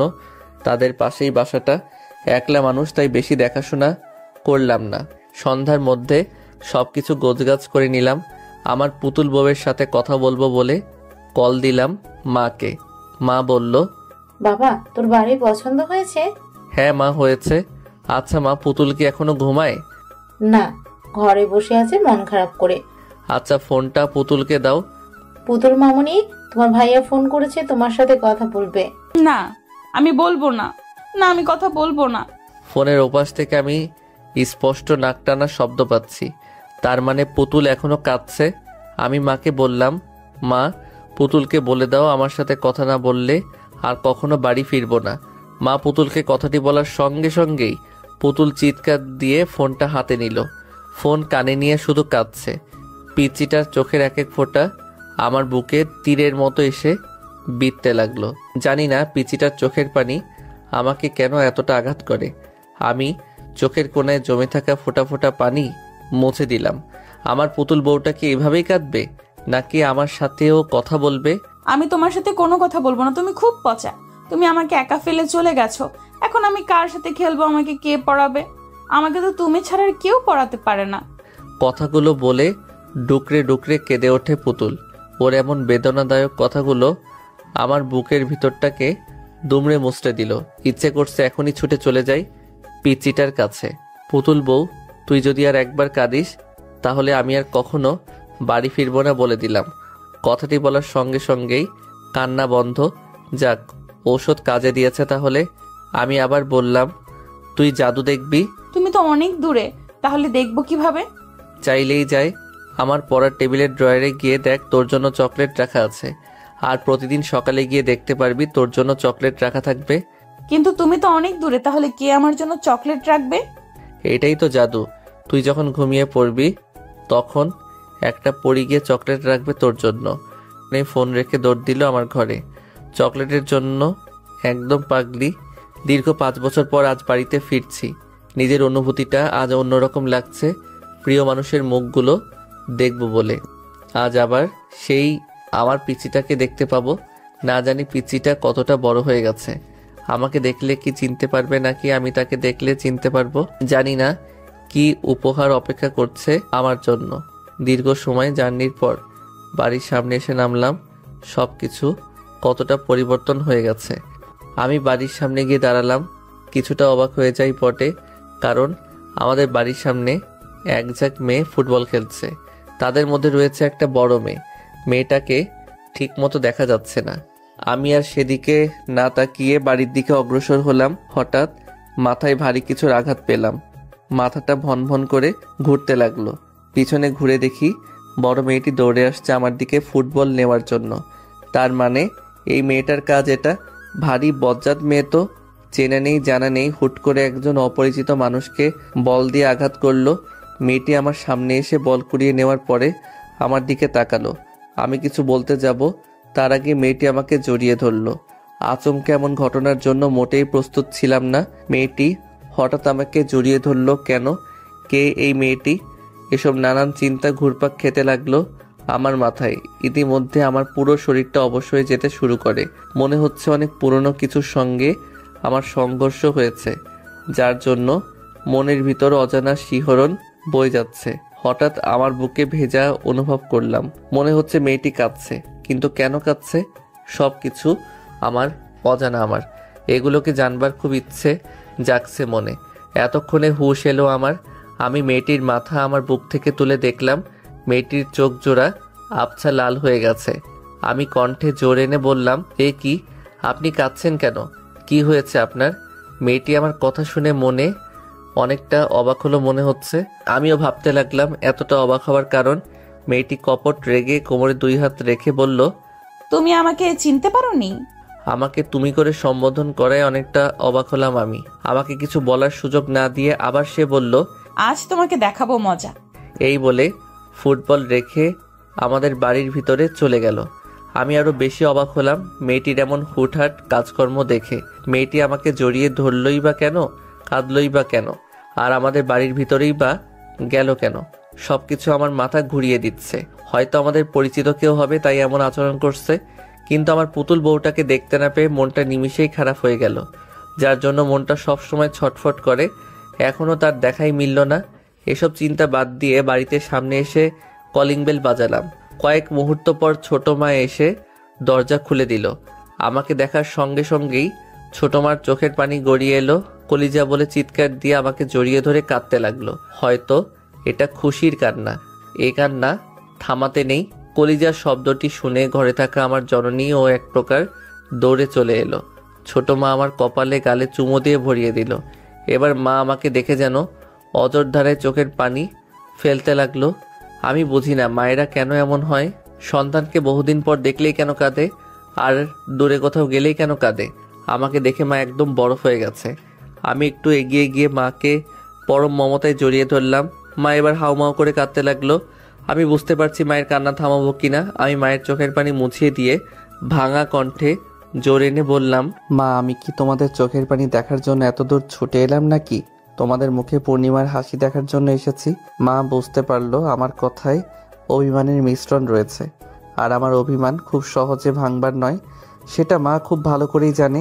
তাই চোখের পানি মুছে আমার কপালে একটা ভালোবাসার পরশ দিয়ে বলল, তুই আসবি এইটা আমাদের বলিসনি কেন?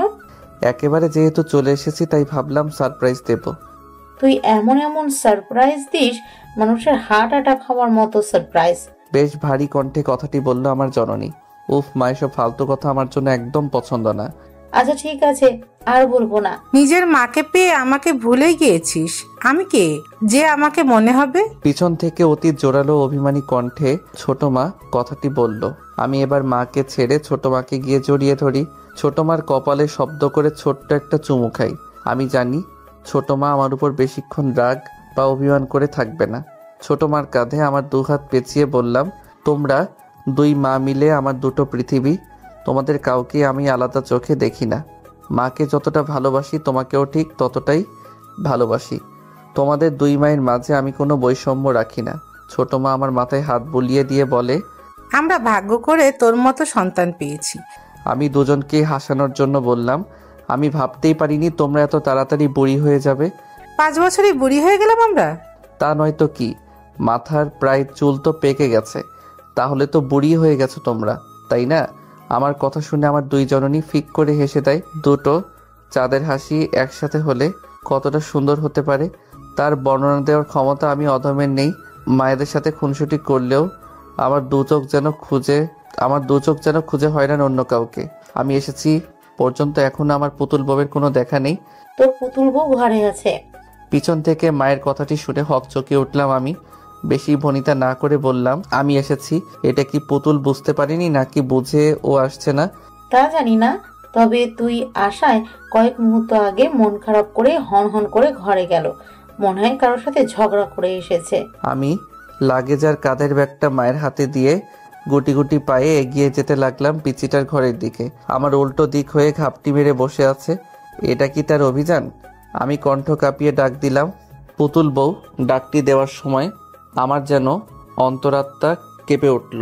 আজ কত বছর পরে আমার সেই রেখে যাওয়া ছোট্ট পুতুলকে দেখব আমি। ভাবতেই আমার মনের ভিতর সাগরের ঢেউয়ের মতো উতাল পাতাল শুরু হয়ে গেল। আমার মুখ থেকে পুতুল বউ ডাকটি শুনে পুতুল আমার দিকে ঘুরে তাকায়। সেই মেয়েটি যে আমাকে বাড়ির সামনে জড়িয়ে ধরেছিল। এবার আর অবাক হলাম না, কারণ আবছা আবছা বুঝতে পেরেছিলাম এই মেয়েটি আমার পুতুল বউ হবে। পুতুল এবারও বিলম্ব না করে দৌড়ে এসে আমায় জড়িয়ে ধরে। এবার আমিও পরম মমতায় জড়িয়ে নিলাম আমার পুতুল বউটাকে। দীর্ঘ কয়েকটি বছর পর প্রিয় মানুষটাকে বুকে জড়িয়ে নেওয়ার অনুভূতিটা যে কতটা প্রখর তা বলে বোঝানো খুব কঠিন। রেখে গেলাম সেই ছোট্ট পুতুলকে, আর এসে যে পুতুল বউকে এতটা বড় হতে দেখব তা ভাবনায় আনা মুশকিল। আজ আমার পুতুল বউটা কতটা বড় হয়ে গেছে। হঠাৎ পুতুল নিজেকে আমার থেকে ছাড়িয়ে নিয়ে দুহাত দূরে গিয়ে দাঁড়িয়ে কোমরে হাত রাখলো। তুমি আমাকে চিনতে পারোনি? এত তাড়াতাড়ি ভুলে গিয়েছো আমাকে? কথাটি বেশ অভিমান নিয়েই বলল আমার পিচ্চিটা। জানি এখন ইমোশনাল হওয়া যাবে না, তাই পুতুল বউটাকে রাগানোর জন্য বললাম, আগে তো অনেক সুন্দরী ছিলি, এখন যে এতটা পেতনির মতো দেখতে হবি তা তো আর জানতাম না, তাই চিনতেও পারিনি। বোমাটা মনে হয় সঠিক জায়গায় পড়েছে। এই বুঝি বোমাটা ফাটলো বলে। আমি পেতনির মতো দেখতে, তাই না? গোটা গ্রামের সবচেয়ে সুন্দরী মেয়ে আমি, আর আমাকেই বলছো পেতনি? আজ তোমার একদিন কি আমার যে কয়দিন লাগে। এই বলে পাশে টেবিলে থাকা স্টিলের স্কেল নিয়ে আমাকে ধাওয়া করতে লাগলো মারার জন্য। পুরো বাড়ি ছুটে চলেছি আমরা। সত্যি এতদিন পরে পুতুলের রাগ ভাঙাতে পেরে অনেকটাই ভালো লাগা কাজ করছে আমার মনে। আমাদের এমন ছেলে মানুষই দেখে ছোট মাকে বলে, এতদিন বাড়িটা যেন প্রাণহীন ছিল, আজ আমাদের খোকা আসার সাথে সাথে এই বাড়িটা প্রাণ ফিরে পেল।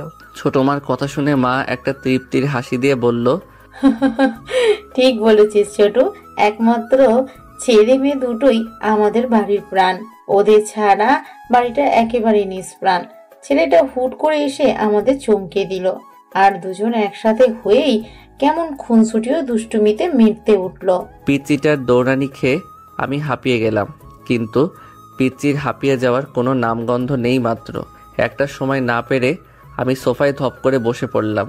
এই সুযোগে পুতুলও কয়েকটা বসিয়ে দিল আমার শরীরে। পুতুলের মান অভিমান ভাঙিয়ে নিজের ঘরে গেলাম ফ্রেশ হওয়ার জন্য। ঘরে গিয়েও অবাক হতে হলো আমাকে, কেননা যেমন পরিষ্কার ঘর রেখে গিয়েছিলাম ঠিক তেমনই আছে। কেউ হয়তো প্রতিনিয়ত ঘরে এসেছে এবং আমার এই ছোট্ট ঘরটিকে পরিষ্কার পরিচ্ছন্ন রেখেছে। এসব ভাবছিলাম, তখনই পিছন থেকে কেউ বলে ওঠে, আমি সব সময় তোমার ঘর পরিষ্কার রেখেছি, এই নাও তোয়ালে। তোয়ালেটা আমার হাতে ধরিয়ে দিয়ে আমাকে কিছু বলার সুযোগ না দিয়ে চলে গেল পুতুল। ভাবতে লাগলাম, আমার সেই ছোট্ট পুতুল আর সেই ছোট্টটি নেই, অনেক বড় হয়ে গিয়েছে সে।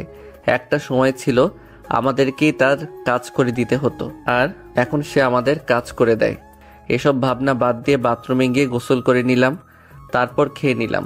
কিছুক্ষণ পর বাবা এবং ছোট চাচ্চু একসাথে বাড়িতে আসে। তাদের সাথে কুশল বিনিময় করলাম, তারপর আড্ডায় মেতে উঠলাম সবাই। হঠাৎ পুতুলের কথা মনে পড়ায় মাকে জিজ্ঞেস করলাম, মা পুতুলকে দেখছি না, পুতুল কোথায়? মা রান্নাঘরের দিকে ইশারা করে বলল, পুতুল রান্নাঘরে রান্না করে। আমি মায়ের কথা শুনে এবার আরো বেশি অবাক হয়ে গেলাম। কি আশ্চর্য, বাড়িতে আসার পর সবাই শুধু আমাকে অবাকই করে দিচ্ছে। পুতুল রাঁধতে পারে? কেন পারবে না? রান্না বান্না মেয়েদের জীবনের অনেক বড় এমন ভূমিকা পালন করে। পুতুল তোকে রেঁধে খাওয়াবে বলে অনেক কষ্টে রান্না করা শিখেছে। বিশ্বাস না হলে গিয়ে দেখ। যাক মা, আমার পথটা সোজা করে দিল পুতুলের কাছে যাওয়ার কথা বলে। না হলে হুট করে কিসের বাহানা দেখিয়ে পুতুলের কাছে যেতাম। তাই আর বিলম্ব না করে রান্নাঘরের দিকে অগ্রসর হলাম। গিয়ে আমি এক অপরূপাকে দেখতে পেলাম। ওড়না কাঁধে ঝুলিয়ে কোমরে বেঁধেছে পুতুল। পুতুলের মুখে একটু আটা লেগে আছে, দারুণ লাগছে দেখতে। পুতুল অতীতের তুলনায় বর্তমানে আরো বেশি সুন্দর হয়েছে। লম্বা কালো চুল, হরিণীর মতো টানা টানা চোখ, নাকটা হালকা উঁচু, চোখ দুটো বড় বড়, চুলগুলো হাঁটুর নিচে। পুতুলের চুল ছোটবেলা থেকেই বড়। আমার সামনে এ যেন এক মায়াবতী নারী দাঁড়িয়ে আছে। আমি পুতুলের ওই অপরূপ সৌন্দর্যের ভিতরে নিজেকে হারিয়ে ফেললাম। দরজায় হেলান দিয়ে মন ভরে পুতুলকে দেখতে ব্যস্ত হয়ে পড়লাম আমি। এদিকে কারো উপস্থিতি টের পেয়ে পুতুল দরজার দিকে তাকায়। আমাকে এভাবে দেখে কিছুটা নড়ে চড়ে উঠল। হয়তো আমাকে এভাবে আশা করেনি সে। এদিকে পুতুলকে দেখতেই বিভোর আমি। পুরো দুনিয়া যেন এই মুহূর্তে থমকে গিয়েছে। পুতুলের মনে শয়তানি বুদ্ধি জেঁকে বসে। গরম খুঁদি নিয়ে টিপি টিপি পায়ে আমার সামনে এসে দাঁড়ায়। তবু কোনো হেলদল নেই আমার। পুতুল গরম খুন্তিটা আমার হাতে ছোঁয়ালো, সঙ্গে সঙ্গে চিৎকার বেরোলো, কিন্তু চিৎকারটা বাইরে যেতে দিল না পুতুল।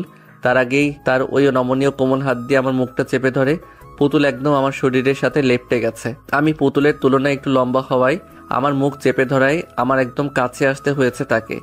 আমি পুতুলের চোখের দিকে তাকিয়ে একদম বরফ হয়ে যাই। কি আছে এই চোখে, যার মায়ায় বারবার হারিয়ে ফেলছি নিজেকে। আমার গরম নিঃশ্বাস পুতুলের হাতে আছড়ে পড়ছে। এতে পুতুল শিউরে ওঠে, মনে হচ্ছে শরীরটা এলিয়ে দিল। পুতুল কেউ দেখে ফেলবে। পুতুল আমার মুখ থুবড়ে হাতটা সরিয়ে নেয়। দেখুক, তাতে আমার কি? আমি পুতুলের এমন মোহময় কথা শুনে বেকুব হয়ে গেলাম। কেউ দেখে ফেললে সমস্যা হবে। তুমি আমাকে চুপি চুপি দেখছিলে, তাতে কোনো সমস্যা নেই, আর আমি একটু এসেছি তাতেই যত সমস্যা। এই বলে পুতুল আবার নিজের জায়গায় গিয়ে রান্না করতে থাকে। আমি ওর কাছে গিয়ে ভাবতে লাগলাম, পুতুল সত্যি আর ছোট নেই। ও বুঝতে পেরেছে কাছে আসার গুরুত্বটা। হঠাৎ খেয়াল করলাম পুতুলের হাতে কিসের যেন একটা দাগ। আমি পুতুলের হাতটা চেপে ধরে জিজ্ঞেস করলাম, পুতুল তোর হাতে কি হয়েছে? পুতুল তার হাতটা ছাড়িয়ে নেওয়ার ব্যর্থ চেষ্টা করে বলল, তেমন কিছু না, এমনিতেই। এমনিতেই যে দাগ পড়ে না পুতুল, সত্যি করে বলো। পুতুল পিট করে তাকিয়ে আমতা আমতা করে বলল, তোমার জন্য রান্না শিখতে গিয়ে তেল হাতে পড়ে একটু পুড়েছিল। পুতুলের কথাটা যেন সোজা আমার বুকে গিয়ে বিঁধল। সেই ছোট্ট পুতুল আমার জন্য এতটা কষ্ট করেছে। আমি কিছু না বলে শুধু মায়াবী দৃষ্টিতে তাকিয়ে রইলাম পুতুলের দিকে। রাতে ডিনার শেষ করে পুতুলের রান্নার অনেক প্রশংসা করলাম। এতে পুতুল অনেকটাই খুশি হয়েছে। বউ বা প্রিয় মানুষগুলো যখন আপনার জন্য কষ্ট করে রান্না করে, তখন একটু বানিয়ে হলেও তার রান্নার প্রশংসা করুন। এতে সে অনেকটাই অনুপ্রেরণা পায় এবং আনন্দিত হয়। প্রিয় মানুষগুলো কিন্তু সামান্য একটু প্রশংসা পাওয়ার জন্যই রান্না করে। সকালে ঘুমিয়েছিলাম, হঠাৎ পেটে ভারী কিছু অনুভব করলাম। ঠোঁটেও কোনো কিছুর স্পর্শ পাচ্ছি। চোখ দুটো খুলে দেখি পুতুল আমার পেটে বসে আমার ঠোঁটে লিপস্টিক মাখিয়ে দিচ্ছে। আমি নড়তে গেলেই পুতুল বলে, খবরদার নড়াচড়া করবে না, তাহলে কিন্তু খুব খারাপ হয়ে যাবে বলে দিলাম। আমিও চুপচাপ ওর পাগলামিগুলো দেখতে লাগলাম। পাগলিটা পারেও বটে, দুষ্টুমিটা জেনে ও রক্তে মাখা। প্রথমে আমার ঠোঁটে লিপস্টিক মাখিয়ে দিল, তারপর পুরো মুখে মেকআপ করে দিল, তারপর আমার মুখের সামনে ছোট একটা আয়না ধরলো। জঙ্গলি ভূত বানিয়ে দিয়েছে একেবারে। তারপর নিজেই দাঁতের এক অদ্ভুত ঘর্ষণ দিয়ে বলল, আমাকে পেতনি বলো, তাই না? এবার দেখো কেমন লাগে। আমি পুতুলের কথা শুনে মনে মনে হেসে দেই। পেতনিকে পেতনি বলবো না তো কি পরি বলবো? আমার কথা শুনে মনে হয় পুতুলের খারাপ লাগলো, তাই মুখটা কালো করে আমার উপর থেকে নামতে লাগলো। আমি ওর হাত দুটো ধরে আমার দিকে ঘুরিয়ে নিলাম। পালিয়ে যাচ্ছিস কোথায় পিচ্চিটা? পাহাড় সমান অভিমান মুখে জড়ো করে বলল, থাকতে হবে না কোনো পেতনির সাথে, আমি বুঝে গেছি। কি বুঝে গেছিস? শহরে গিয়ে নিশ্চয়ই কোনো শাকচুন্নির খপ্পরে পড়েছো, তাই আমাকে তোমার পেতনি মনে হয়। আমি পুতুলের গাল দুটো টিপে দিয়ে বললাম, তুই পেতনি না, একটি পরীর থেকেও বেশি সুন্দর। তুই মজাও বুঝিস না নাকি? আমার মনের ভাষা বুঝিস না? আমার কমপ্লিমেন্ট শুনে পুতুল মনে হয় একটু লজ্জা পেল। আমি কি তোমার বউ নাকি যে তোমার মনের ভাষা বুঝবো? আমি পুতুলের কথা শুনে হেসে দিলাম। এখন কি আমার পেটের উপর থেকে নামবি নাকি এভাবে পুরো দিন বসে থাকবি? এবার পুতুল আমার পেট থেকে নামলো। আমি ব্রাশে টুথপেস্ট নিয়ে দাঁত মাজতে মাজতে পুতুলের দিকে তাকিয়ে দেখি ঠোঁটে হাত দিয়ে গভীর মগ্ন হয়ে কি যেন ভাবছে। আমি ওর মাথায় একটা চাটি মেরে বলি, কিরে এভাবে কি ভাবছিস? পুতুল কপট রেগে বলল, তুমি আমাকে মারলে কেন? মেরেছি, বেশ করেছি। যেভাবে মুখে হাত দিয়ে চিন্তা করছিস মনে হয় কোনো তুলকালাম হয়ে গেছে। এই বলে আমি বাথরুমে গিয়ে মুখে ধৌত করতে লাগলাম। পুতুল হুট করে এসে প্রশ্ন করে, আচ্ছা তুমি শহরে গিয়ে কোনো মেয়ের সাথে ইটিস পিটিস করনি তো? আমি ভ্রু কুচকে তাকালাম পুতুলের দিকে। আমি উল্টো প্রশ্ন ছুড়লাম, ইটিস পিটিস মানে? প্রেম টেম করনি তো? আমি হাসবো নাকি কাঁদবো বুঝতে পারছি না। প্রেম কি ইটিস পিটিস বলছে মেয়েটা? কি হলো, বলছো না কেন? আরে বাবা না, প্রেম করিনি। সত্যি বলছো তো? এখানে মিথ্যার কি আছে? লেখাপড়া নিয়েই তো ব্যস্ত ছিলাম, প্রেম করার সময় পেলাম কখন? আর যার তার সাথে কি প্রেম করা যায়? আর আমাকেই বা কোন মেয়ে পাত্তা দেবে বল? তোমার মতো বান্দরকে কেউ পাত্তা দিবেও না। এই বলে পুতুল ভেঙচি কেটে দৌড়ে পালিয়ে গেল।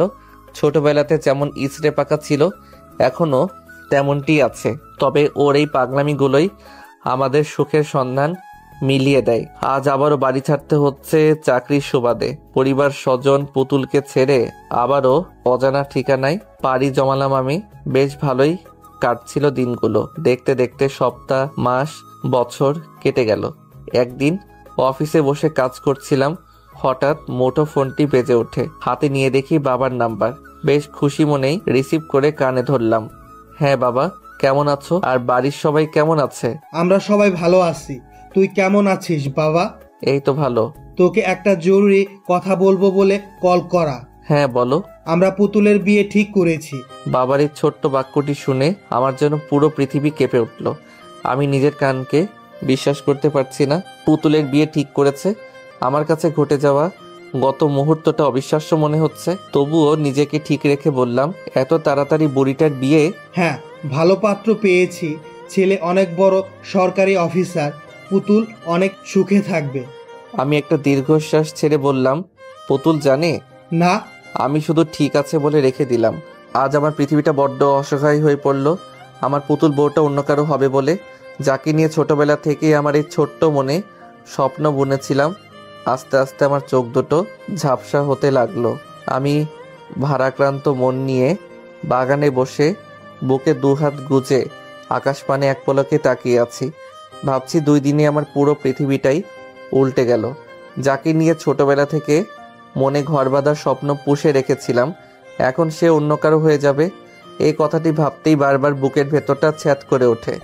না পারছি নিজেকে সামাল দিতে, না পারছি নিজের অশান্ত মনকে শান্ত করতে, আর না পারছি পরিবারকে কিছু বলতে। কারণ আমি বা পুতুল ছোটবেলা থেকেই বাবার কথায় অনড় ছিলাম। কখনো বাবার কথার উপরে কথা বলিনি। এখনও সেই সাহসটা জোগাতে পারিনি পুতুলকে হারিয়ে ফেলবো। এ কথাটি ভাবলেই বুকের ভেতর দুমড়ে মুচড়ে একাকার হয়ে যায়। যার সাথে জীবনের পুরোটা সময় জুড়ে হেসে খেলে পার করলাম, সেই কিনা অন্যের ঘরের বউ হতে চলেছে। চোখের কোণে কখন পানি এসে বাসা বেঁধেছে টেরই পেলাম না। হঠাৎ পিছনে কারো উপস্থিতি টের পেলাম। আলতো করে চোখের পানি মুছে পিছনে তাকালাম। পুতুল দাঁড়িয়ে আছে। মুখ দেখে যতটা বুঝলাম তাতে মনে হলো পুতুলের মন আমার থেকেও বেশি খারাপ। কিরে, কিছু বলবি? বলার জন্যই এসেছি। আজ অনেক কিছুই বলার আছে তোমাকে। তুমি সব সময় আমার কথা মজা ভেবে উড়িয়ে দাও, কিন্তু আজ আমি যা বলবো তা একদম মজা নয়।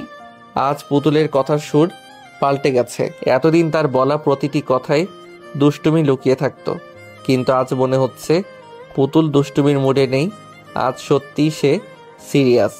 আমিও ভনিতা না করে বললাম, আচ্ছা বল, কি বলার আছে? আমার দুজনে বাগানে পাতানো দোলনায় বসলাম। পুতুল একবার আমার দিকে মায়াভরা চাহনিতে তাকিয়ে প্রকৃতিকে দেখায় মন দিল। তারপর মিষ্টি কণ্ঠে বুলি ছুটতে লাগলো।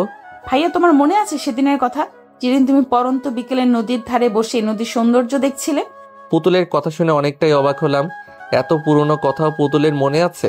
আমি কিছুটা আন্দাজ করতে পারলাম পুতুল ঠিক কি বলতে চাই।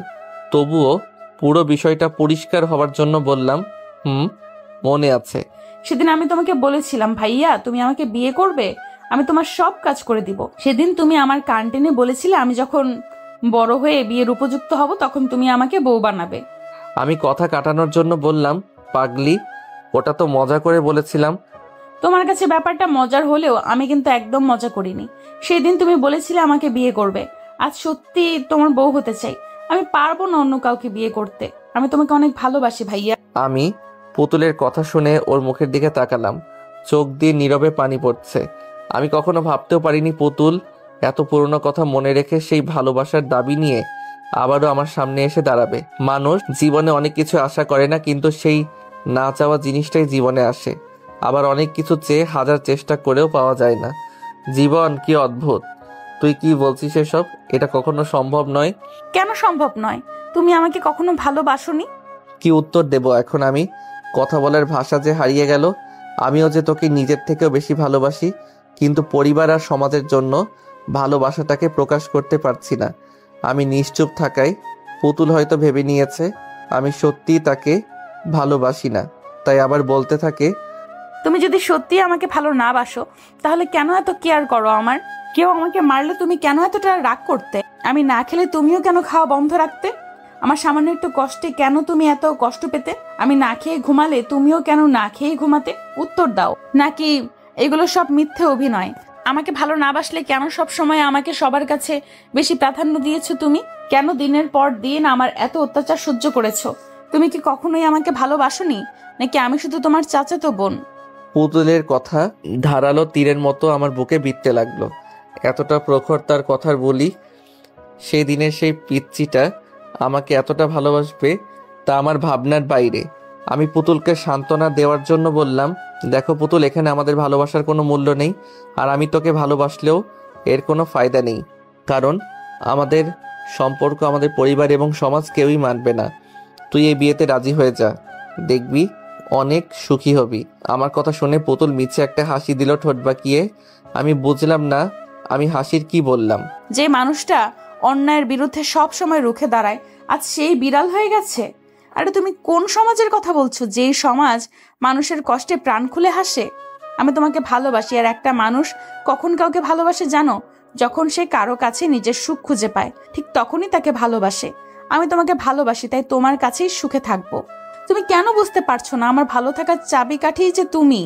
নাকি বুঝেও অবুঝের মতো ভান করছো? আর বাকি রইল সমাজের কথা। আচ্ছা ধরে নিলাম আমি এই সরকারি অফিসারকে বিয়ে করেছি, কিন্তু আমি ভালোবাসি তোমাকে। পরিবারের চাপে তাকে বিয়ে করলেও আমার মন তো তোমাকে ঘিরেই থাকবে। আমি তো তার কাছে ভালো থাকবো না। আর যখন তোমাকে না পাওয়ার যন্ত্রণায় কোনো এক ঘরের কোণে বসে নীরবে চোখের পানি ফেলবো, তখন কি তোমার এই সমাজ আমাকে সান্ত্বনা দেওয়ার জন্য আমার পাশে এসে দাঁড়াবে? নাকি যখন স্বামীর হাতে নিপীড়িত হয়ে মৃত্যু যন্ত্রণায় ছটফট করব, তখন তোমার সমাজ আমাকে বাঁচাবে? পুতুলের কথা শুনে আমার মাথা ঝিমঝিম করতে লাগলো। কোনো কুল কিনারা না পেয়ে সজোরে একটা থাপ্পড় বসিয়ে দিলাম পুতুলের কোমল গালে। আমি পুতুলের সামান্য কষ্টের কথা চিন্তা করতে পারি না, আজ সে মৃত্যুর কথা বলছে। পুতুল আমার থাপ্পড় খেয়ে গালে হাত দিয়ে কাঁদতে লাগলো। তুমি যাই বলো না কেন, আমি তোমাকে ছাড়া বাঁচবো না। আর যদি অন্য কাউকে বিয়ে করতে হয়, তাহলে বিয়ের দিনে অনেক বড় দুর্ঘটনা ঘটাবো। এই বলে কাঁদতে কাঁদতে দৌড়ে চলে গেল। আমি ভাবতে লাগলাম কি করা যায়। কোনো কিছু না ভেবেই বাবার কাছে গেলাম। বাবা ঘরে বসে পেপার পড়ছে। আমি বাবার পাশে গিয়ে বসলাম। বাবা, তোমার সাথে কিছু কথা ছিল। হ্যাঁ বল, কি বলবি? বাবা, এই বিয়েটা কি বন্ধ করা যায় না? কি বলিস এইসব? তোর মাথা ঠিক আছে? হ্যাঁ বাবা, আমি বুঝে শুনেই বলছি। সরকারি অফিসার দেখে বিয়ে দিয়ে দিচ্ছ, একবারও ভাবছো না পুতুল সেখানে সুখী হবে কিনা? একবারও দেখলে না ছেলেটা কেমন? ছেলেটা মস্ত বড় অফিসার, যেখানে টাকা আছে সেখানে সুখও আছে। কথাটা তুমি একদম ভুল বললে বাবা। আজকাল অর্থ মানুষকে সুখ দিতে পারে না, টাকা মানুষকে শান্তি দেয় কিন্তু স্বস্তি দেয় না। মস্ত বড় অফিসার বলেই যে ছেলেটা ভালো হবে এমনটা কিন্তু মোটেও নয়। আজকাল টাকাওয়ালা মানুষরাই বইয়ের উপর অত্যাচার করে বেশি। বাবা আমার কথায় কপট রেগে গেল, ভাবছে আমি তাকে জ্ঞান দিচ্ছি, কিন্তু বাবা এটা বুঝতে পারছে না যে সে নির্বোধের মতো কাজ করছে। তুই আমাকে মানুষ শেখাতে আসিস না। কোনটা ভালো আর কোনটা মন্দ তা আমি বুঝি। আমি তোর সাথে এই বিষয়ে আর কোনো কথা বলতে চাই না। আমি হতাশ হয়ে স্থান ত্যাগ করলাম। আর কি বা করতে পারি? বাবা তো আমাকে অপমান করলো বলা চলে। বাবা পুতুলের সুখের কথা ভেবে অন্ধ হয়ে গেছে। আজ পুতুলের বিয়ে, বধূ সেজে বসে আছে, আর বাকি সবাই বিয়ে বাড়িতে কাজে ব্যস্ত। কত মানুষের আনাগোনা, সবার মনে শান্তি আছে, কিন্তু দুটো মানুষের মনে শান্তির ছিটে ফোঁটা নেই পর্যন্ত। আমার মনে যে কতটা ঝড় বয়ে যাচ্ছে সেটা আমার মন প্রাণ জানে। লাল বেনারসিতে সৌন্দর্যটা দ্বিগুণ হয়েছে, একদম পুতুলের মতো লাগছে দেখতে। আমি দূর থেকে এক পলকে তাকিয়ে আছি তার দিকে। কাজী বিয়ে পড়ানো শুরু করলো। প্রথমে ছেলেটি কবুল বলল, এবার পুতুলের পালা। এদিকে আমার মনে তোলপাড় শুরু হয়ে গেছে। কোনোভাবেই মনকে শান্ত করতে পারছি না। তবে কি আমি চিরতরে হারিয়ে ফেললাম আমার পুতুল বউটাকে, যার সাথে কেটেছে আমার শৈশব, যার কষ্টে আমি কষ্ট পাই? এখন আর কেউ আমাকে মারার জন্য আমার পিছু ছুটবে না, আর না কেউ মিষ্টি কণ্ঠে বলবে, ভাইয়া আমি তোমার বউ হতে চাই। কাজী যখনই পুতুলকে কবুল বলতে বলল, ঠিক তখনই পুতুল বিয়ের মঞ্চে লুটিয়ে পড়ে। এটা দেখে আমি বরফে পরিণত হই, কারণ পুতুল সেদিন আমাকে বলেছিল আমাকে না পেলেও ও কোনো দুর্ঘটনা ঘটাবে। পুতুল আত্মহত্যা। আমি ধপ করে বসে পড়লাম। পুতুল এটা কি করলো? সবাই পুতুলের অজ্ঞান হওয়া দেখে পাগল পাড়া। ছোট মা চিৎকার দিয়ে পুতুলের কাছে যায়। ইতিমধ্যেই পুতুলের মুখ দিয়ে ফেনা বের হতে শুরু করলো। এটা দেখে আমি যেন নিষ্প্রাণ হয়ে গেলাম। এই বুঝি আমার প্রাণ পাখিটা উড়ে গেল। বুকের ভেতর চিনচিন করে ব্যথা হতে লাগলো। তবে কি অচিরেই সব শেষ হয়ে গেল, নাকি অসমাপ্ত রয়ে গেল আমার ভালোবাসা? বিয়ে বাড়িতে কোণে বিষ খেয়েছে, ব্যাপারটা যেন অবিশ্বাস্য। বাবা মা, ছোট মা এবং চাচ্চু পাগলের মতো কাঁদতে শুরু করলো। এখন আমি নিজেকে সামলাবো নাকি বাকি সবাইকে? আর বরপক্ষ দাঁড়িয়ে দাঁড়িয়ে তামাশা দেখছে শুধু। আমি গুটি গুটি পায়ে পুতুলের পাশে গিয়ে দাঁড়ালাম।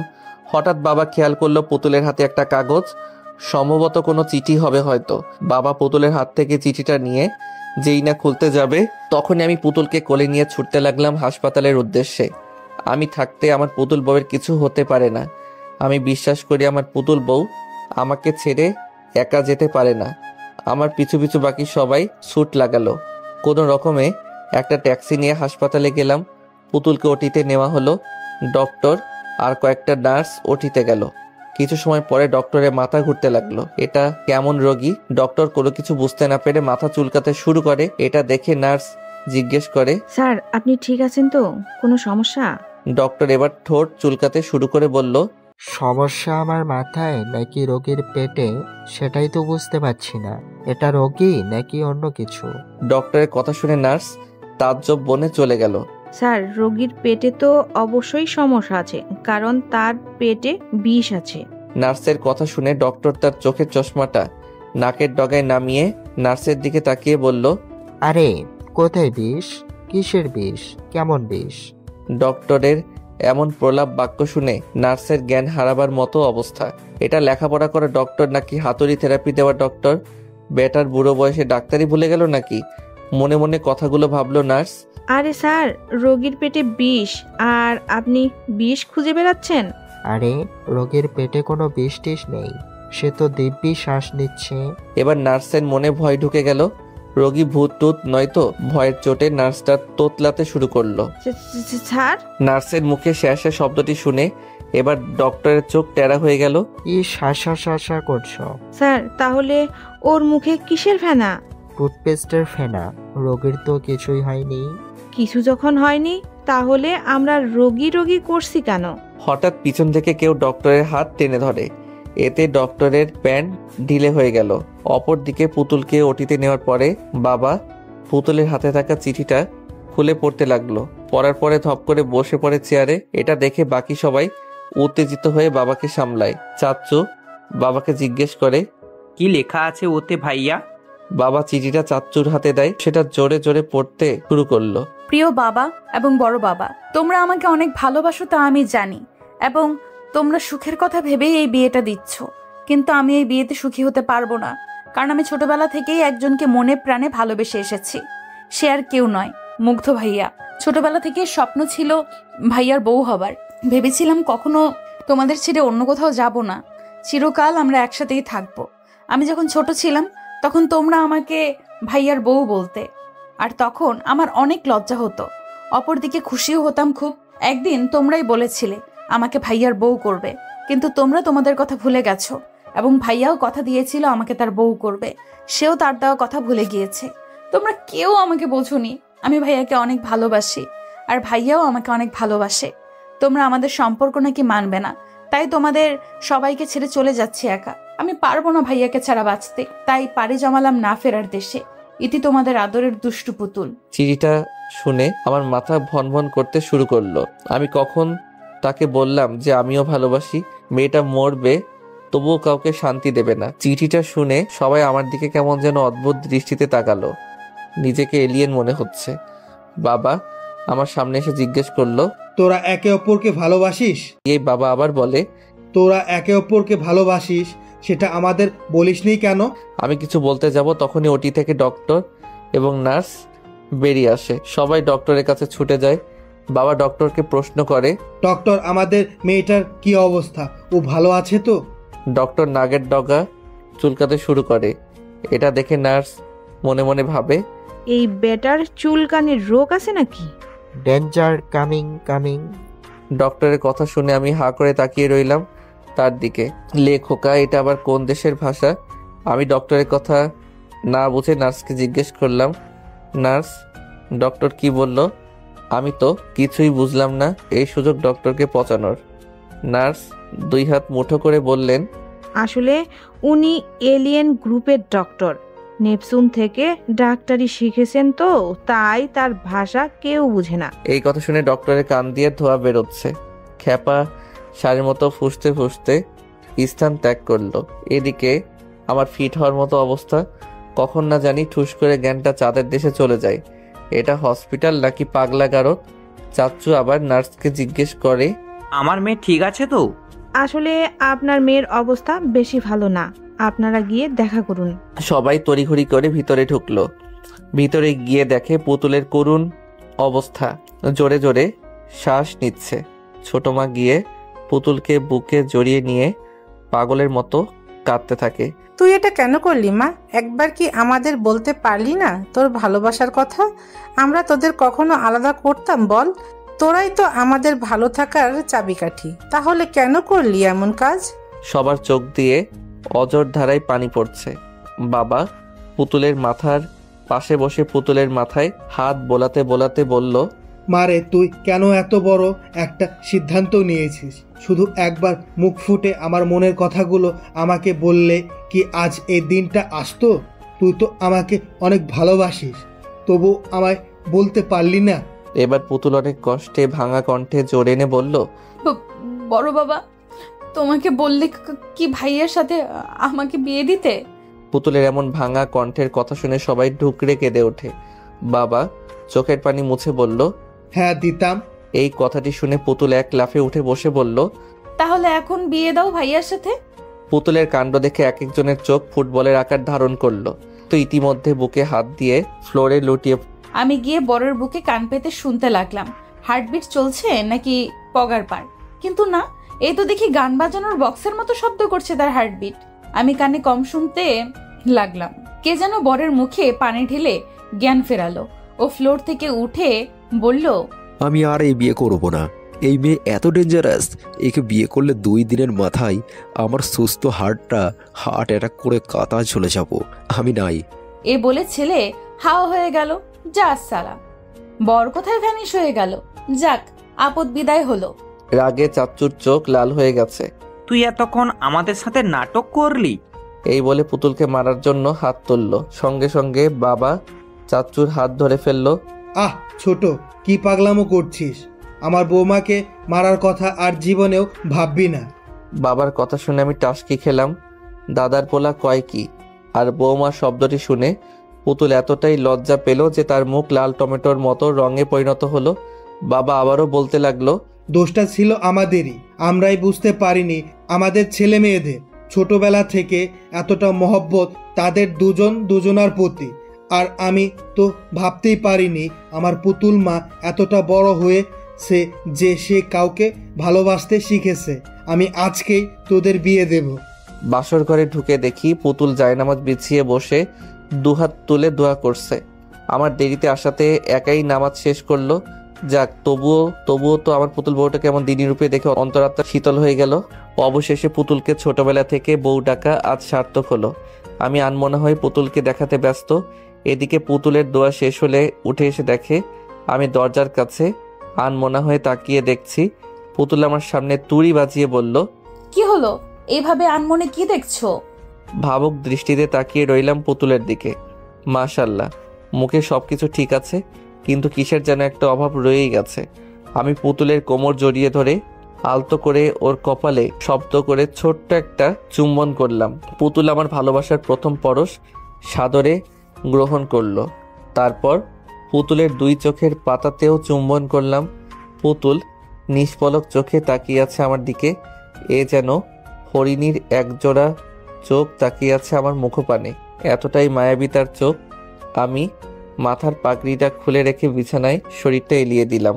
পুতুল এসে আমার বুকে মাথা রেখে শুয়ে পড়ে। বুকটা যেন ঠান্ডা হয়ে গেল। মনের ভিতর অদ্ভুত এক প্রশান্তি বয়ে গেল। আমি পুতুলের মাথায় হাত বুলিয়ে বললাম, তোকে দেখেছিলাম। পুতুল আমার বুকে বিলি কেটে বলল, ওভাবে দেখার কি আছে? আগে কখনো দেখোনি? বিয়ের আগে এবং বিয়ের পরে 2 সময় দেখার 2 রকম অনুভূতি কাজ করে মনে। বিয়ের আগের দেখায় মানসিক তৃপ্তি হয় না, হারিয়ে ফেলার ভয় বিদ্যমান থাকে মনের ভিতর। কিন্তু বিয়ের পরের দেখায় কোনো ভয় নেই, এ দেখায় তৃপ্তি মেলে। আমাদের ভালোবাসার খুঁটি এতটাও কমজোর নয় যে আমরা কাউকে হারিয়ে ফেলবো। এর বাস্তব প্রমাণ তুমি নিজেই পেয়েছো। তোমাকে পাওয়ার জন্য কতই না অভিনয় করতে হলো, কিন্তু তুমি তো ভীতু। ভালোবাসার কথা মুখ ফুটে কাউকে বলতে পারলে না। চিচিটার কথা শুনে মনে মনে হাসি পেল আমার। গায়ে গতরেই বেড়েছে, বুদ্ধি হয়নি এখনো। আমি লম্বা একটা শ্বাস নিয়ে বললাম, ভালোবাসা এমন একটা জিনিস যার অনুভূতিগুলো খুব সহজে প্রকাশ করা যায় না। অনেকেই ভালোবাসার অনুভূতিগুলো খুব সহজে প্রকাশ করতে পারে, আবার অনেকেই তা পারে না। আবার কখনো কখনো মনের অপ্রকাশিত কথাগুলো প্রকাশ করার সময় এলেও বলা হয়ে ওঠে না, কারণ পরিস্থিতি কাজটাকে অসম্ভব করে দেয়। তুই নিজেই ভেবে দেখ, তুইও কিন্তু খুব সহজে ভালোবাসার কথাটা পরিবারের কাছে বলতে পারিসনি। আমি যদি অন্য কারো হয়ে যেতাম তাহলে? বড় কঠিন প্রশ্ন, কিন্তু উত্তর সোজা। আমার কাছে ভালোবাসা মানে একটা মুক্ত পাখি, যার রয়েছে একটা নিজস্ব ঠিকানা। পাখিটা সারাদিন উড়ে বেড়ায় তার মুক্ত আকাশে এবং শেষে ছুটে চলে তার আপন ঠিকানায়। তেমনি তুই যদি আমার কপালে থাকিস তাহলে যতই ঝড় ঝাপটা আসুক না কেন সব কিছুকে বুড়ো আঙ্গুল দেখিয়ে তুই আমারই হবি। তোর ভালোবাসা যদি সত্যি হয়ে থাকে তাহলে অন্য কারো গল্প তো কি স্পর্শ করতে পারবে না। আমি বিশ্বাস করি সত্যিকারের ভালোবাসা কখনো হারিয়ে যায় না। একদিন হয়তো ভালোবাসার কোনো বৈষম্য থাকবে না, পৃথিবীটা ভালোবাসাময় হয়ে যাবে, কারণ সত্যিকারের ভালোবাসা কখনো হারিয়ে যায় না। আমি সেখানে যেতে চাই। তুমি আমাকে তোমার বউ বানানোর প্রথম কথা দিয়েছিলে। আমি কিছুটা অবাক হলাম পুতুলের কথা শুনে, কারণ জায়গাটা দূরে, এত রাতে সেখানে গেলে লোকে কি না কি বলে। এমন পাগলামি করিস পুতুল, যেতে অনেক সময় লাগবে। পুতুল আমার বুক থেকে মাথাটা তুলে আস্তে ধীরে তার ঠোঁট দুটো আমার ঠোঁটের কাছাকাছি নিয়ে আসে, তারপর আলতো করে আমার ঠোঁটে তার কোমল নমনীয় ঠোঁট দুটোর ছোঁয়া দিল। শিহরণ বয়ে গেল আমার শরীরে। এটা জীবনের দ্বিতীয় ছোঁয়া পুতুলের ঠোঁটে। পুতুল মায়াবী চোখে তাকিয়ে মায়াবী কণ্ঠে বলল, প্লিজ। পুতুলের কথায় এতটাই মায়া জড়ানো যে আমি না করতে পারলাম না। আচ্ছা ঠিক আছে চল, কিন্তু বেশি সময় থাকা যাবে না। পুতুল অনেকটাই খুশি হয়ে বলল, ঠিক আছে। তারপর পুতুলকে নিয়ে বের হলাম বাড়ি থেকে। সাথে নিয়েছি আমার পুরনো সাথী সাইকেলটাকে। বাড়ির বাইরে এসে পুতুলকে সামনে বসিয়ে ছুটতে লাগলাম সেই ঠিকানায় যেখানে আমি মন খারাপ হলে যেতাম। অবশেষে পৌঁছালাম সেই পুরনো জায়গায়। অনেকদিন আসা হয়নি এখানে, বড় অচেনা লাগছে জায়গাটাকে। নদীর ধারে ঘাসের উপর দুজনে বসলাম। পুতুল আমার কাঁধে হেলান দিয়ে চাঁদ দেখায় মন দেয়। আমি ঘটা করে প্রশ্ন করি, আচ্ছা ডক্টর আর নার্স তো বলল তোর অবস্থা খুব খারাপ, কিন্তু তোর তো কিছুই হয়নি, তাহলে তারা এই কথা বলল? কারণ আমি বলতেছি বলতে। তুই সত্যি একটা ফাজিল মেয়ে। জন্মের পর থেকেই দুষ্টুমি শুরু হয়েছে তোর। আমার কথায় পুতুল কপট রেগে যায়। এই, আমাকে একদম ফাজিল বলবা না। তাহলে কি বলবে? ছোটবেলায় তো কম কাণ্ড করিসনি। মেয়েটা বোধহয় রাগ করলো। জানিস তুই আমাকে কেন ভালোবাসিস? পুতুল আমার প্রশ্ন ভ্রু কুঁচকে তাকালো আমার দিকে। কেন? যেদিন তোর জন্ম হয় সেদিন তোকে কোলে নিয়েছিলাম আদর করার জন্য। তোর কপালে চুমু খেয়ে গালে চুমু খেতে যাব, ঠিক তখনই তুই মুখ ঘুরিয়ে আমার ঠোঁটে চুম্বন করিস। তাহলে ভেবে দেখ তুই কতটা দুষ্টু। আমার কথা শুনে মনে হয় পুতুল লজ্জা পেল। চুমু খেয়েছি, বেশ করেছি, আর চুমু খাবো, বেশ করে চুমু খাবো। জন্মের দিন খেয়েছি, মৃত্যুর দিনেও খাবো। শুধু খাবো আর খাবো, পুরো দুনিয়া খাবো। পুতুলের এমন প্রলাপ বাক্য শুনে আমার চোখ আর চোখের জায়গায় নেই, চোখ কপালে উঠে গেছে। পাগল টাগল হয়ে গেলে নাকি? কি বলছে এসব? তারপর আর কথা না বাড়িয়ে চলে আসি সেখান থেকে। সেই রাতে আরো অনেক পাগলামি সহ্য করতে হয়েছে। আমার পুতুল বইয়ের অনেক বড় হয়ে গিয়েছে সে। সকালে ঘুমিয়েছিলাম, হঠাৎ কারো গরম নিঃশ্বাস আমার মুখের উপর অনুভব করি। নিঃশ্বাসটা অতীব প্রখর, তার মানে একদম আমার মুখের খুব কাছাকাছি। পিটপিট করে চোখের পাতা মেলে দেখি পুতুল আমার মুখের উপর নিয়ে নিজের মুখটাই নেই আমাকে দেখছে। আমি হুট করেই পুতুলকে আমার বুকে জড়িয়ে নিই। এতে ঠাস করে পুতুলের নাকটা আমার থুতনিতে বাড়ি খেলো। পুতুল নাক চেপে ধরে বলল, উফ, গেল রে, আমার নাকটা ফেটে গেল। এভাবে কেউ জড়িয়ে ধরে? তোর নাকটা বড্ড উঁচু, একটু বোচা হওয়া দরকার। তুমি কি এখনো আমাকে তুই করেই বলবে? আপনি বা তুমি শব্দগুলোর থেকে তুই শব্দটিতেই বেশি ভালোবাসা এবং মায়া লুকিয়ে থাকে। তুই নামক সম্পর্কগুলোতে যে কতটা গভীর ভালোবাসা থাকে সেটা তুই ভাবতেও পারবি না। আচ্ছা, তুমি এত সুন্দর করে কথা বলো কিভাবে? চোখের সামনে যদি থাকে মাটির পরি, তাহলে শুধু আমি কেন, যে কোনো ছেলেই সুন্দর করে কথা বলবে। একটা ছেলের মনে লুকিয়ে থাকা ঘুমন্ত কাব্যিক ভাবনাকে জাগ্রত করার জন্য একটা মিষ্টি মেয়ের মায়াবী মুখ এবং লম্বা চুলের এক ফালি চুল যথেষ্ট। থামো থামো থামো, অনেক হয়েছে। তোমার জন্য কফি নিয়ে এসেছি, খেয়ে নাও। পরে ঠান্ডা হয়ে গেলে আমার দোষ নেই। আর কফি? যেখানে গরম কফির মালিক আমার বুকে, সেখানে কফি ঠান্ডা হলে সমস্যা নেই।